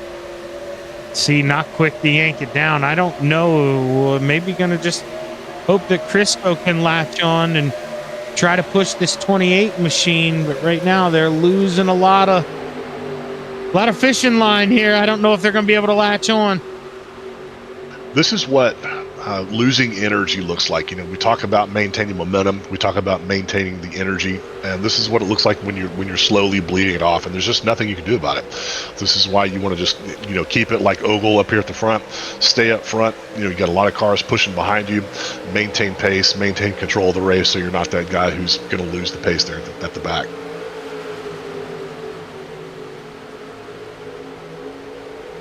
So B-Max, you can pick any car right now. Obviously, I'm sure you'd want to pick one in that front pack, but is there a spot you'd like to be in? Is there one that you think is, you know, safest? You know, I think here, and given the drafting package that we have, I want to be leading the race. You know, anywhere else, if we were running any other car, I would say, look, I want to be in second so that I can make my move last lap. But I just don't think you can store up enough energy to pass that lead car unless you have help and the lead car doesn't. And so with this drafting package, these cars, I want to be leading the race. Which, that being said, B-Mac, you're kind of, you know, you're the regular here. Enlighten me. Right now in that top four, do we have any friends? Are there guys that, you know, we know we're going to work together? We don't. These guys are all, I don't think we have any teammates right now. So everybody's kind of working on their own. That'll be interesting here, because then, you know, I mean, I think you're exactly right. In a situation like that where there's not a lot of guys helping, I think Tom, if you just kind of lock down that bottom, the only way he'd get into trouble, I think, B-Mac, is if really second, third, and fourth, I think, would have to, you know, shuffle out to that top shelf. And then by the time P5 would get to Tom, I think the damage would be done. But, man, you need a lot to happen then if you're Andrew Medlin. You're hoping for a lot of strangers to come out and push it. That's right. And what we're seeing right now is we're seeing actually this pretty good-sized gap opens up. I mean, that's a lot of space between cars on that bottom side. And I wonder, so Eric's, the 37's got to be getting close to his pit pretty soon, so he's going to have to peel off and get some service here shortly, right? Yeah, and him and Kevin, that 01 in front of him. And what I didn't like that last time through 3 and 4, now obviously you got, not his fault, it is what it is, but he's blinking a little bit. And if you're Eric, and that's going to be your drafting partner, you know how dangerous that is, the suck up behind a car blinking. So Eric not going to like that. No, and not only dangerous, but you lose the draft effect. And so when that car disappears, you lose your drafting partner, and it affects your speed, and it happens almost immediately. So it'll be interesting to see what happens when the 37 and the 69 do pit, because it's going to break up that lead pack. And so if there was, here it looks like the 01's coming in right now. So I wonder if the 37 is going to come with him. Yeah, they better. A few cars coming on.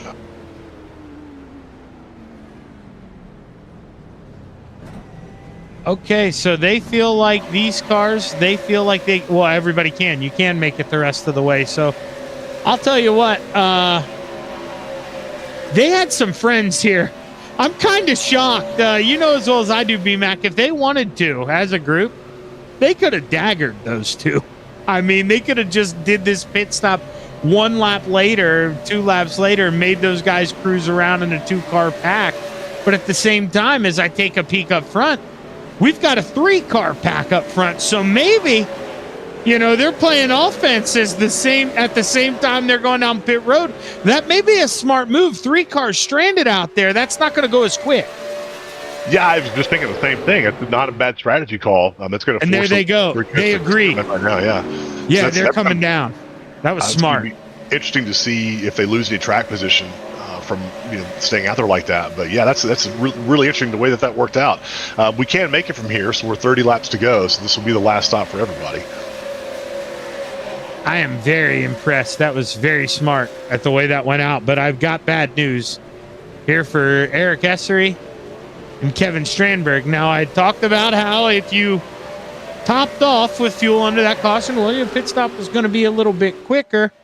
And Strandberg and Essery's pit stop, on average, at least 2 seconds slower than everybody else that came down with them. And they're all by themselves now. Those two are all by themselves. Yeah, that second can of gas really cost them. And that's one where I'm telling you, B-Mac, and, nobody wants to have that happen to him. But I guarantee you, the next time a caution flag comes out at a restrictor place race, those two are going to come down pit road. Lesson learned, right? And that's just the way you got to scrap it up. And now Tom Ogle. Let's go to Tom here because this is interesting. Yeah, he's a sitting duck. Exactly right. That's what you do. This guy led the whole race. He was out front by himself because of that run he got off pit road. Let's line up. Let's go around this guy. And Tommy might be into trouble. Yeah, they blew right by him like he was standing still. Fortunately, he's got some guys behind him who might be able to help, and this might bring this whole pack back together. Oh, and now, no, Dwayne, what are you doing? Dwayne MacArthur now passing Bates. You got to stay lined up. You don't want Ogle to catch you. Did Bates lose the bottom there?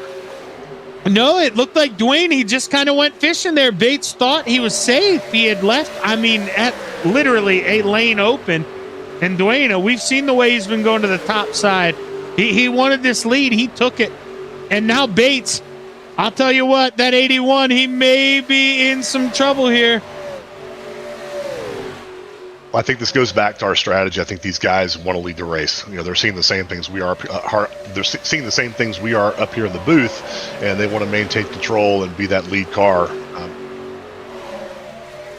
Yeah, Bates is losing so much energy. He's going to come back to the second pack, and maybe the second pack might pass him as well.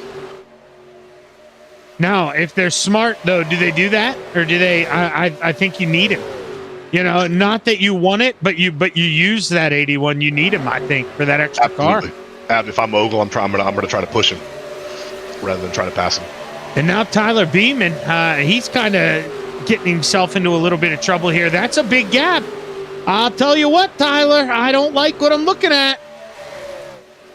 Well, this is also going to make the lead pack a 3-car breakaway, which is going to slow them down too. So that's going to hurt all 4 of those cars. Yeah, notice that lead car pack, quote unquote. Only 2 of them are on the lead lap. You see that man sandwiched in the middle there? That's Sean Foltz. So Foltz somehow got himself he is a lap down in that 59 machine, but still able to help those 2 for the time being. And can't confirm. I'm watching Beeman. He's sinking like a stone. He's not going to have any draft here next time by. So our top 3, Wanamaker, Childs, and Watkins, they are 10 seconds ahead of these guys. It's a lot of track positions, a lot of room to make up there. Looks like Ogle, they decided to pass Bates rather than pick him up. And that could, I'm telling you, that could go back to haunt him. It's one of those where maybe in the moment you don't want to do it because it's going to cost you, 2 or 3 tenths that lap, maybe more. But I think in the long run, it's going to pick it up. But Bates right now, he's not dead yet. He's definitely in trouble. But that's Bates. One sneeze here, is going to throw that wheel off. It's going to have to be the smoothest the 81 has been all night. Well, Shepard's dropping back a little bit here too. In fact, all 4 of those cars are starting to space out. This is going to help.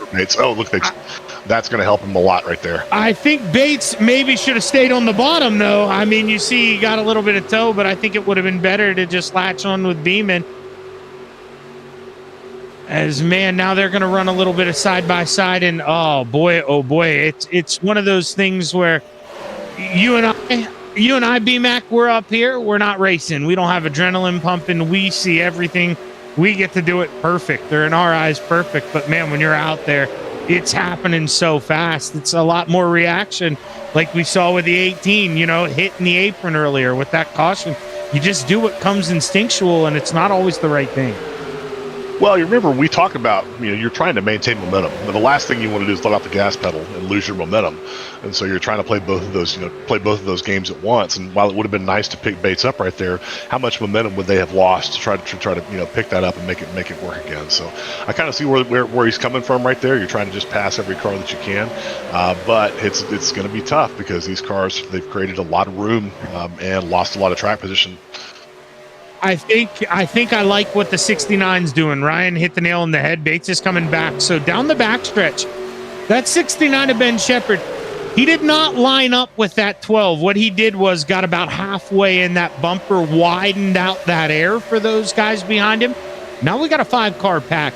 That was a good move there by the 69. And I'm telling you, if they catch those guys, somebody owes Ben a cold one after this one, because that was a very smart move. That was very smart. You're right. So now they're all lined up. They got 5 cars working together. That's 5 cars is, I think, the perfect number for being able to get up to top speed. Now it's just a question of, do they have enough time to run down the rest of this pack? No, and well, let's go back up to the lead here, Ryan, because I should say Ken Allen. I'm sorry, wrong group. Those guys, they're catching lap traffic. It is really busy right here. And I mean, if they're going to, I don't really know if you can line up with these guys because some of them have damage, and this is allowing that second group to catch up. So they've got a couple of cars pitted. I think Wanamaker pitted, so we have cycled back through to Watkins leading the race. But this second group looks like this is where the leaders are going to come from in the end. And you're right, we are mixed up with some lead cars. Yeah, and Dwayne actually running right behind, I should say 2 cars behind that 26 of Tom Embassy. He's the man in P2, but still has to come down pit road. And Matt Watkins, that bubblegum machine, he's all by himself. He's been all by himself, and you're watching that leaderboard. Here he comes down pit road. Matt Watkins taking his trip here with 22 to go. So it's going to roll probably Dwayne back up to the lead. Oh, Embassy's up front. That's right.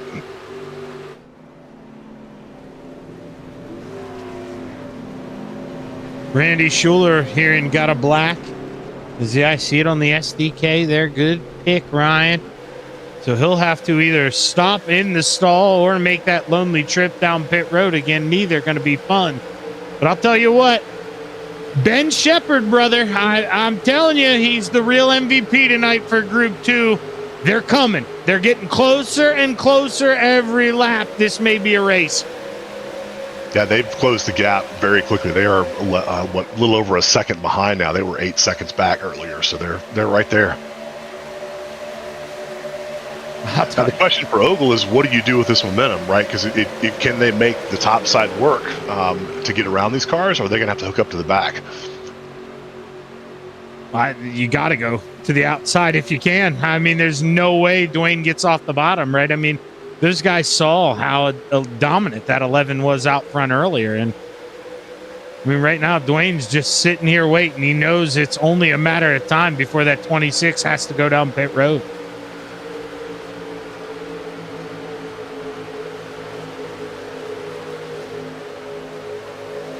And there, Tom, they do duck to the outside here. That's around the lap car. It's not working, and Tommy maybe biting off more than he can chew here. I don't know. It's not too bad yet, but it was stalling him out a little bit. Yeah, it stalled him out and also split him up. That hurts. They just lost all the momentum they gained. Yeah, this is, and dude, I'll tell you what, Shepherd, brother, he's racing like a 90-year-old man out there. I mean that with all due respect. I mean the experience level. He is driving with, he could have doomed those guys there, B-Mac, if he decided to go up there, but he said, you know what? I'm going to line up behind the lap car. It doesn't matter. We still have 19 laps to go. Let's stay in line. Let's do this the right way. And dude, he is this is world class out of the 69 tonight. I think it's just telling us that you have to stay on the bottom. The top line is just not going to work tonight.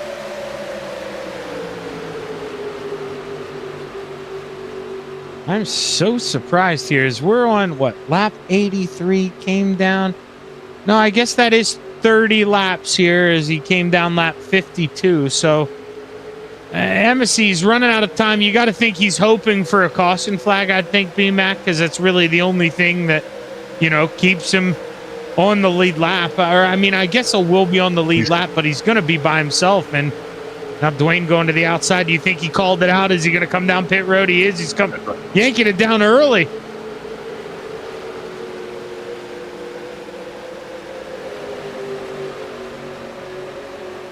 He may have run out. There's a chance of that. It definitely He came down to the flat part of the racetrack pretty fast, pretty early. So that mixes up the. Oh, here comes that 69. Oh, Ben Shepherd on the inside. Here we go. I'm telling you, that man's my horse tonight. The way he has been racing this thing, that tip of the cap, brother. I mean, this is B-Mac. I'm at a loss for words. He was out of this thing 15 laps ago if he didn't make that decision going down the backstretch. Unbelievable. We've seen him do this a couple of times today, of making some very small moves to either bring cars back into the pack to maintain energy. But he's been really smart this whole race. And he's got Sean Foltz in front of him. Sean's a lap car, and so he's kind of sitting in a rocking chair right here. He can use Sean to follow and maintain momentum, and let Sean kind of punch that big hole through the air. And then Bates is right on his tail, but again, you're not going to be able to go to the outside to make that move unless you've got help, and they just don't have a whole lot of help back there. No, obviously you want to stay glued to Sean Foltz. I think you make him stay out front, but as I take a look here, if indeed Embassy did run out of gas here, that would put Foltz in some dangerous territory. Okay, he came down last time, 69. That's 31 laps. That's exactly what Embassy did on that last run out front the whole time and ran out of gas. So, you want to use this guy as much as you can, but you don't want to depend on him. You don't know if he's going to be there at the end. Well, I wonder if he knows that right now. He might not even be thinking about that. It's a surprise. So now these first four cars have opened up a 3-second gap over the second pack. If this stays green, that should about do it. And right now, the second pack, looking at it, I mean, look at that pack and then look at this pack, just not organized. I mean, the three in the back, it just no organization out of those guys. And now you see it trying to form. MacArthur says, well, we got to do something here. Gives Medlin a little shove there going into the corner. Car maybe didn't like it, ran up the hill pretty aggressively, but that's what you got to do. You got to try to reel these guys back in, and seeing lap cars get out of the way. But what you're hoping is, like we saw Shepherd do, I mean, you need these guys to fall in line. You need 8 or 9 cars if you want to make this thing up. 14 to go. It sounds like a lot, but that's not a lot of time here. I mean, it's go time, B-Mac. It is, and we're seeing Medlin, they're losing a tenth of a second, every few hundred feet. So they're dropping like stones right now. So what this will do, though, if it stays this way, and if we get down to the end, if you've got a 3-car breakaway, those 3 cars will be able to fight for the win because they've got enough space behind them. So it could get pretty racy, last lap if this all stays together. Yeah, and that being said, B-Mac, now obviously some more hypothetical because we know the 59, whether he wants to or not, unless he just pulls over on the white flag lap, which I don't expect him to do.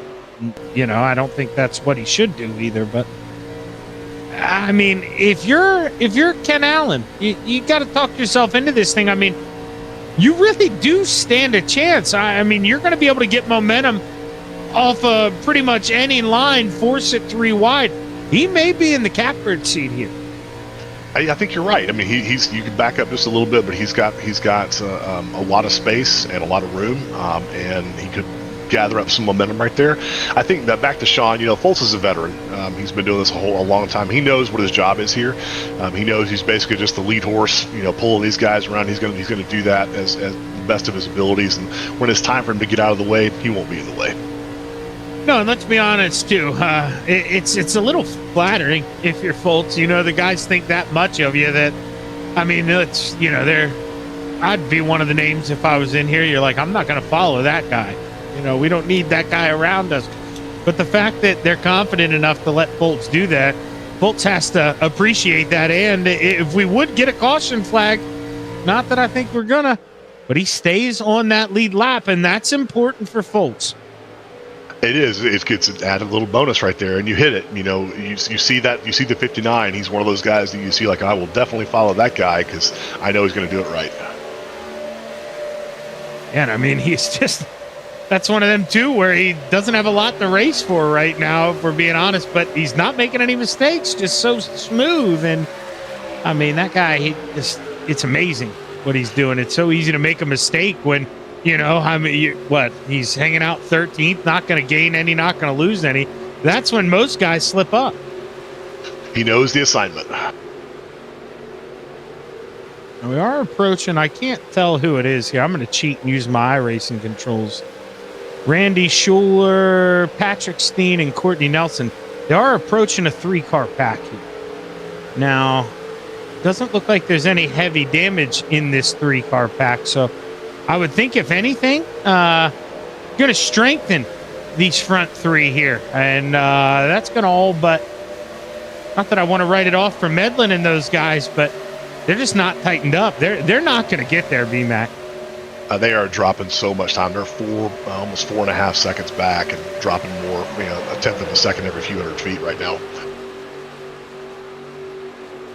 Now, okay, what do we do here for the leader? All right, apparently we say, Fultz, please go to the outside, and you follow that man. You stay pinned to him.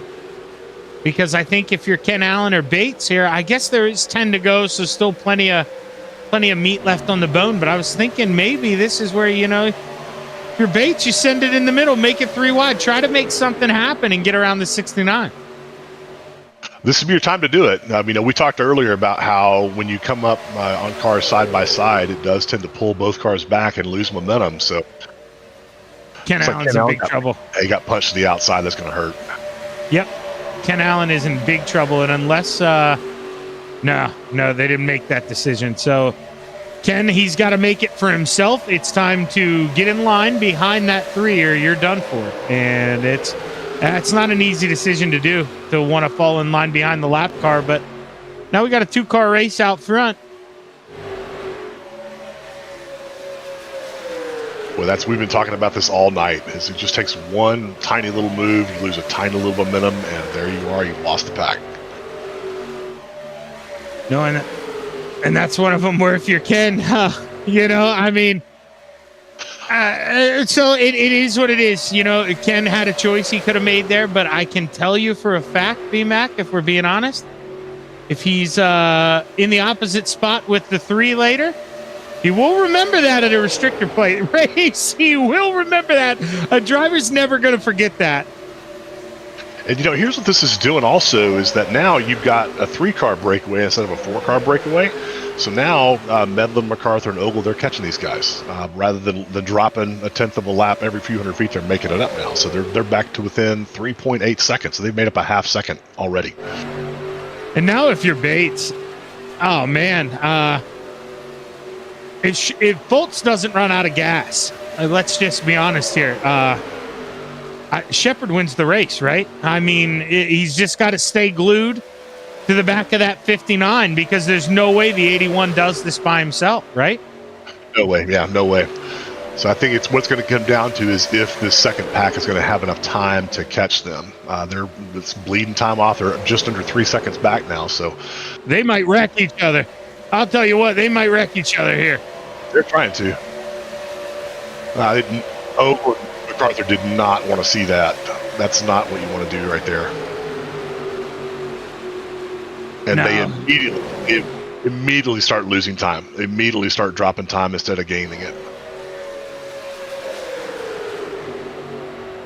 Yeah, and I know, there you see the boss man get out of the way. Now, this may not be the, what should I say, the most popular opinion, but if I'm the 83 of Dwayne MacArthur right now, I don't lift the rest of the race, and I am right on the bottom, and I am pushing. Now, he's nicer than me. He went to the outside. I'm forcing those lap cars to do something, to either A, go around, or B, get the heck out of my way. But he was a lot nicer than me, but you can see it did. They were 3.3 at the start of that lap, 3.5. It's just they continue to lose out here. Now these laps continue to wind off. You're just running out of time. I mean, even if they were significantly faster, the question now is, do they have enough time to make up the gap? And I don't think they do.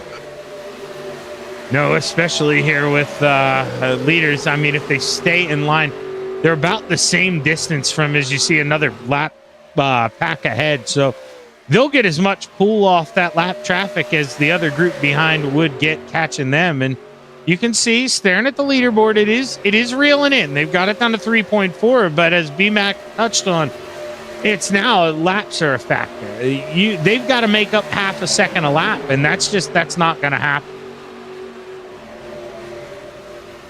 So now if you're the leaders, you're just staying in line, not making a mistake, and setting yourself up for a last lap pass if you can do it. But I think, not having any help behind him is really going to hurt that opportunity. So he may be stuck in P2. And that's where, if you're Bates, you really are hoping, not that you ever want lap traffic to affect the outcome of a race, but in dirt racing, it does all the time. If you're Bates, you've got to be looking at every single chance you have to use a lap car as a pick. Try to develop a run, put that 69 in a bad spot, make it 3 wide, force him behind a slower car. This is where he's got to use everything around him, every tool in the chest here if he wants to bring this thing home. That's right. Either that or maybe see if we can sneak Shepard off the bottom. And that's the other thing, is if Shepard opens the door even a half a width, Bates is going to go for it there. Yeah, and I think you have to. And I think Shepard expects the gloves to come off here. Only 2 cars. You got to go for it. You have to, for sure.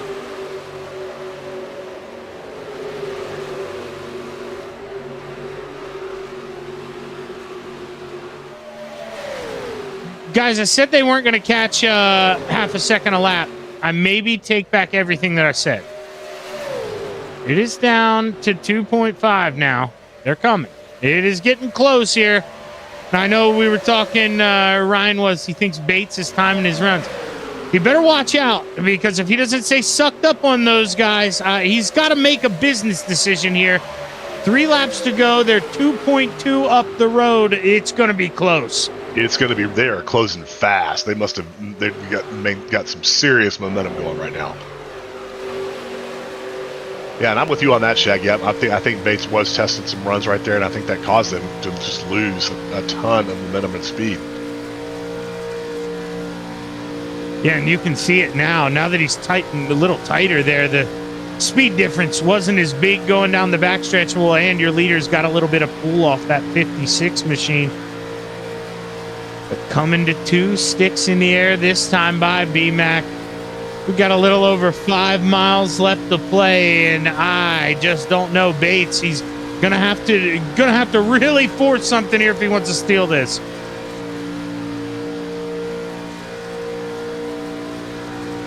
So that lap car in the middle is helping MacArthur's and the rest of this group there, allow them to close up even faster. He's going to be able to cover a significant gap right here. Now he's just praying to whoever he believes in that lap car gets the heck out of the way. And perfectly what done. a job there by the 56. I mean, there goes my hero, Dwayne, singing down the backstretch. But Kenny's going to have to get aggressive. That 49's going to have to nail that loud pedal, start shoving him here. That's a great move by Self right there. That's kind of an unheralded piece of racecraft, is getting out of the way. But you can see he waited. He waited until allowed Dwayne to use as much of that draft as he could, and then moved up to not hold Dwayne up at all. That's an excellent piece of racing right there.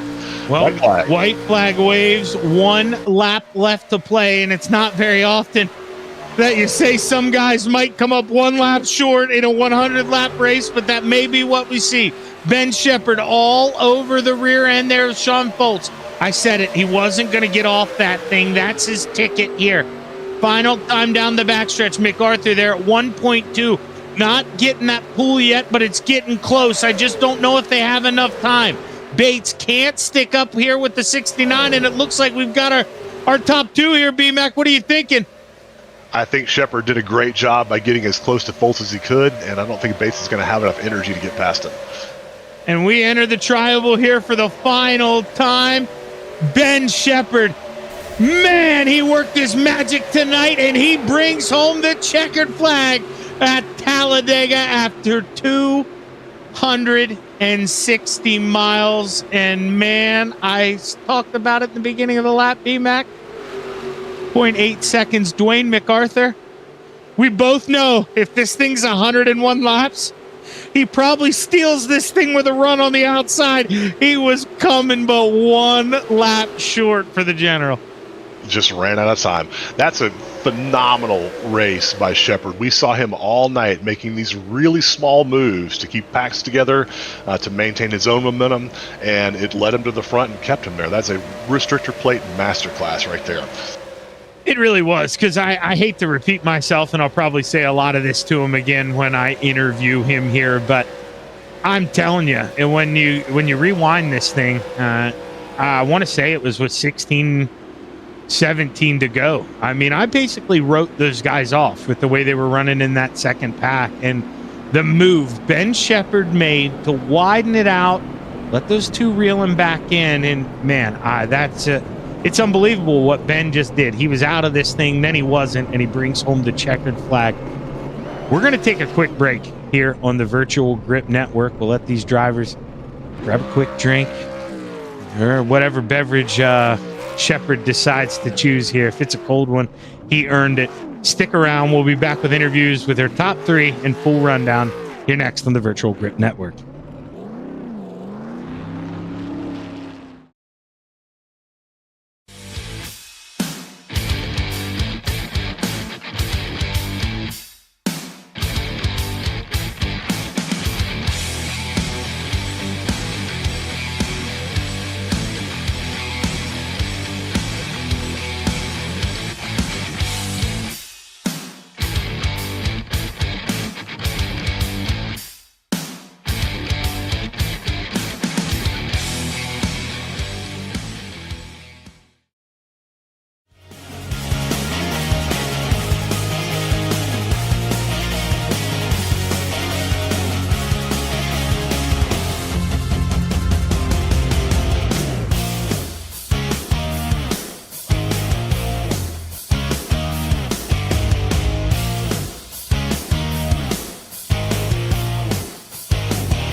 We are back live on the Virtual Grip Network after 100 laps here at the Talladega Superspeedway. And B-Mac, my, oh my, strategy. I mean, we saw many different versions, but the best tonight by far, that 69 would get an A+ from any teacher across the country. I mean, straight A's tonight for him. Man, he did things, the subtle things that you wouldn't necessarily see on the broadcast that don't show up in the scoreboard. But that's what you have to do to win a restrictor plate race, especially with this drafting package. He really put on a show tonight. Well, let's go ahead, Ryan. You know what we do here. Let's take a look at that full field rundown. Ben Shepherd bringing home the win. Chris Bates, P2. Dwayne MacArthur, the bottom step of the podium. Tom Ogle led most of this thing, but coming home P4. Andrew Medlin rounds out your top 5. Ken Allen, Eric Essery, Kevin Strandberg, Tyler Beeman, and Ken Huff rounds out your top 10. And P11, the 74 of Alan Wanamaker, we watched him all night moving around. And P12, Matt Watkins spent a lot of time alone on the racetrack. P13, Sean Foltz doing his job to mule the rest of the field home. And P14, Torrance Childs, your first car 1 lap down. 15th, the 99 of Lee Wurtzel. 16th, the 26 of Tommy E. Macy. 17th, the 3 of Courtney Nelson. 18th, the 03 of Patrick Stein. 19th, Randy Schuler. And rounding at your top 20, the 39 of Jeff Lydon. Man, I didn't even think about poor Sean there. The least Ben could have done was pass him before the start-finish line, so he didn't have a 53-second lap there by himself. Poor Sean, he did all the hard work out front, but Roger Hurley bringing home the blackjack spot. Bill Martin, Andy Thomas, Robert Gorisco, and Victor Lane, your top 25. The back half of your 20s, Todd Cousins, Greg McDaniel, Larry Corey, Nick Self, and Kelvin Mosier rounds out the top 30. Yeah, these are the guys who got caught up in that early incident. Finished 31st at 21 of Luke Lane. 32nd, the 09 of Dave Matson. 33rd, 29, Chris Snyder. 34th, Jack Jagerman. 35th, Patrick Wink Martindale. And 36th, Scott Negus. 37th, the 79 of Lon Corey. 38th, the 60 of Michael Dow. 39th, the 16 of John Brown. And rounding out your top 40, the 07 of Rick Mitz. The bottom 3, Bert Dotson, Clay Walker involved in that lap 1 incident, and we had heard from Gavin Adams he had the hardware issue. Tough break for Gavin, but at least he's getting the points. That's the bright side here is, well, we get ready. Let's go ahead, pull up your 3rd place finisher. Dwayne, Shaggy in the booth, brother. You got a copy? Yeah, my man, I'm here. I'll tell you what, man, lots and lots of riding out there. Now, there was a bit where you probably thought, you were in good shape. If we wouldn't have had that caution near the, I want to say later, you guys had a big gap out front, but that caution really tightened things up, and it ended up leading to the big one, man. What were you thinking when you look back in that rearview mirror and, we only had 14 healthy cars left? I mean, you had to like your chances. Yeah. I mean, it brought a funny pit strategy back into it. We were kind of in the run it dry, and then that was going to put some thinking into it. So I wasn't looking forward to that. I'm not that smart, but outside of that, yeah, I was feeling pretty good a couple of times this race that time, and then even at the end there, my group had kind of broke away there, and then I'm not sure what happened. There was a couple slow cars, and we got checked up, and things went south fast.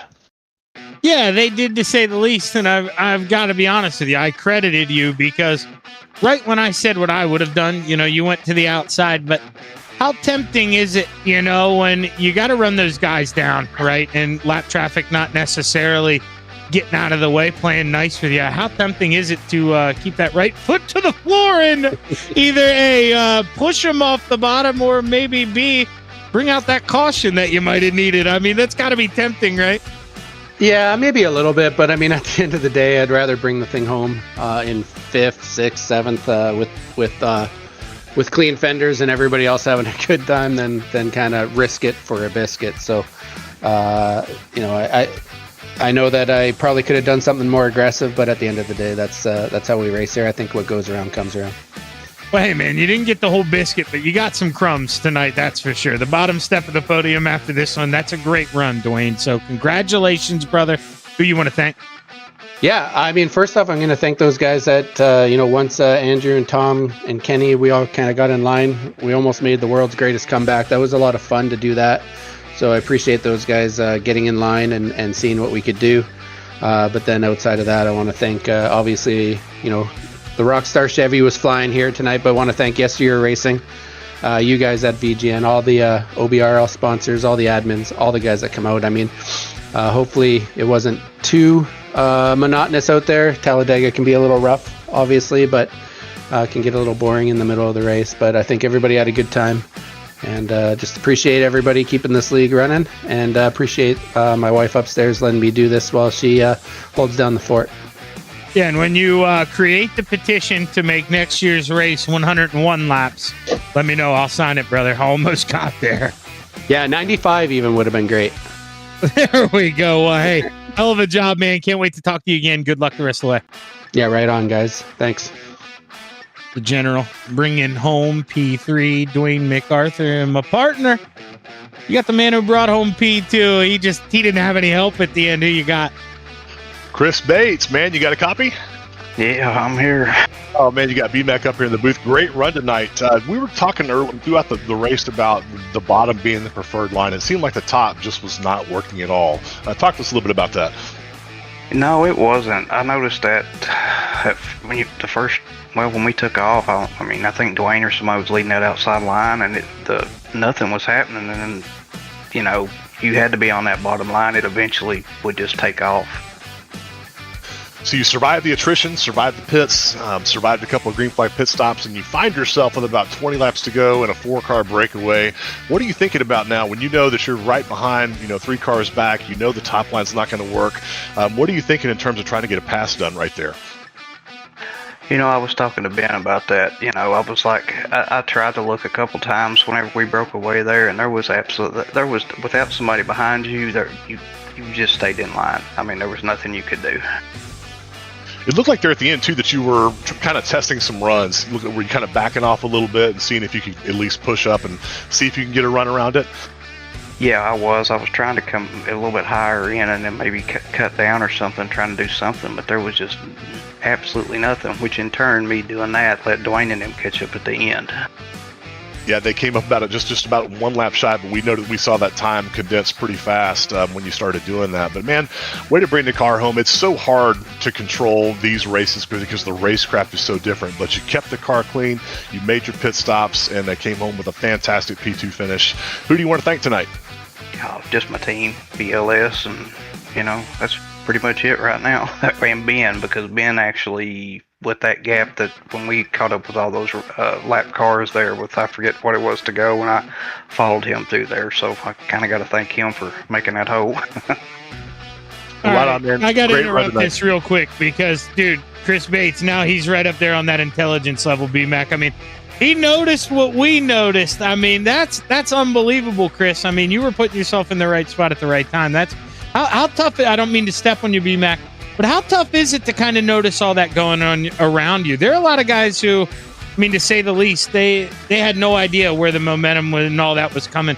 How hard is it to kind of notice that? You definitely have to pay attention because, I got myself in a bad situation a couple times, not paying attention, so. Well, take over, B-Mac. I'm sorry. I needed to know. Well, right on, Chris. Hey, man, great run tonight. Way to bring home that P2 finish, and we will see you next week, brother. All right, appreciate it. Appreciate you all. I love that. That just blows my mind, because as we bring up our winner here, it's crazy that the drivers around even recognize this man's brilliance here tonight. Ben Shepherd, Shaggy in the booth, brother. You got a copy. Hey, I'm here. All fun and games, man. Well, I'll tell you what. Is there anything you did wrong tonight? If so, I'd like you to start off with it because, brother, you looked perfect out there. That's hilarious.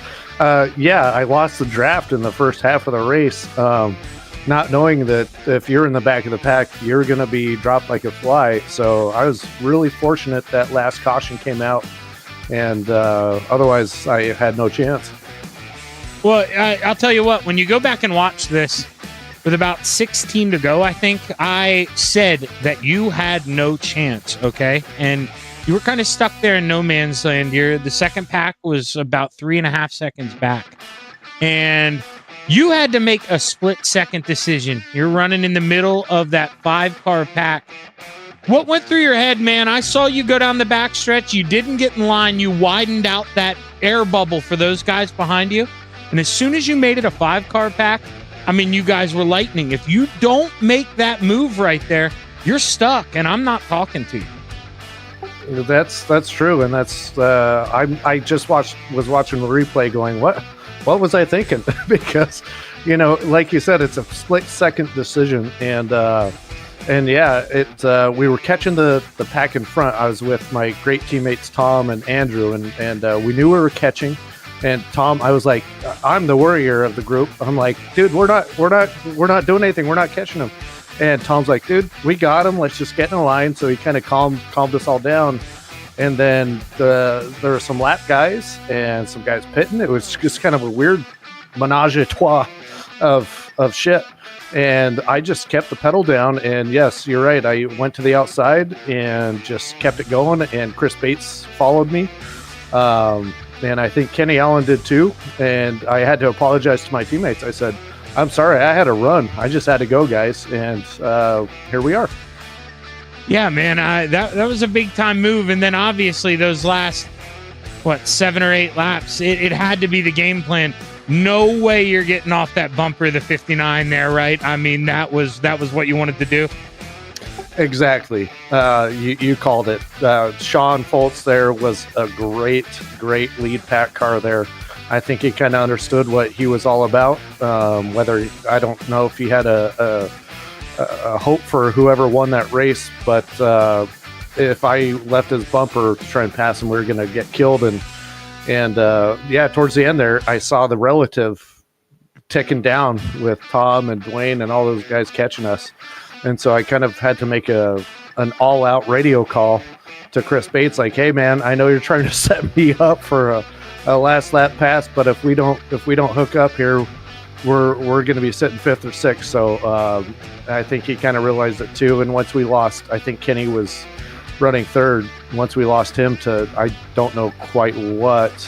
Once we lost him, I knew if I just stuck on Sean's bumper that I was probably pretty safe. Yeah, whenever you guys went around the lap cars, he just got hung out there on the outside, and you know how deadly that side draft can be. And, man, it seemed like we saw a lot of guys side drafting each other, and that could be the death of you. But, man, you worked it to perfection, Ben. I mean this. I've called a lot of races, brother, and normally I can pick out something that somebody did wrong. Obviously, you had bad starting spot. You can't blame really you losing the draft on you. It just kind of came down to where you had to roll off. But to gain 31 positions, survive the big one, and, man, make those 2 big brain moves when it counted. The one to let you guys catch up and the one to get to the lead. It was perfection. Great run, man. Congratulations. Who you want to thank? Well, I really appreciate it. It does feel good anytime you win here in the OBRL. I'm going to thank my daughter, even though she's the reason I didn't qualify. You got to take care of that kid, put him to sleep. So I had to miss the qualifying. But I'm going to thank my teammates, Tom. First time I've actually raced with Andrew. Thank you guys for calling a great race. My daughter for tapping on my shoulder, saying, "Hey, do I need to brush my teeth?" All that stuff right now, and getting her ready to sleep. And then I think I've got a couple of followers online, my dad, my stepmom, and maybe a couple of friends. And yeah, you guys just put on a great show, and I appreciate you all. Well, you got another one, man. That was a hell of a job, and I look forward to seeing what you can do the rest of the way. Congrats on the big win, Ben. Good luck. Thank you, sir. It's a lot of fun, and always, getting a W always feels amazing because these guys are fucking awesome racers. So it really feels good. And there's your winner, Ben Shepherd. And B-Mac, man, I didn't even know that because obviously Bates didn't let us on into that. But I mean, the fact that Shepherd paying attention to the relative and saying, brother, you got to figure this out. You got to tighten back up or we're in trouble. I mean, they only held MacArthur off by 0.8 of a second. That call right there could have saved those guys. I mean, unbelievable.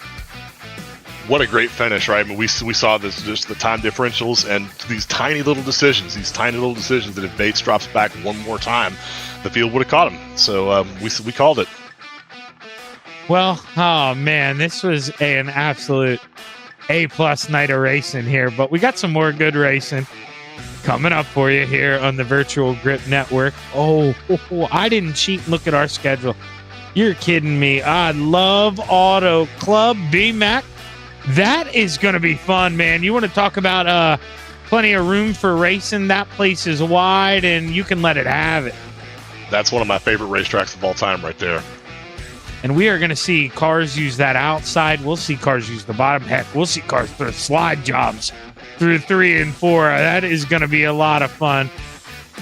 So make sure you tune in with us next week. But, well, for now, that's going to wrap it up here. We're going to call it a night for OBRL YesterYear Gen 4 Cup Series. I'd like to thank my partner, BMAC, for being perfect as always. Ryan Seneker for being the best at what he does behind the curtain. And we at the Virtual Grip Network want to thank all of you fans for tuning in once again. Have a great night. See you next week.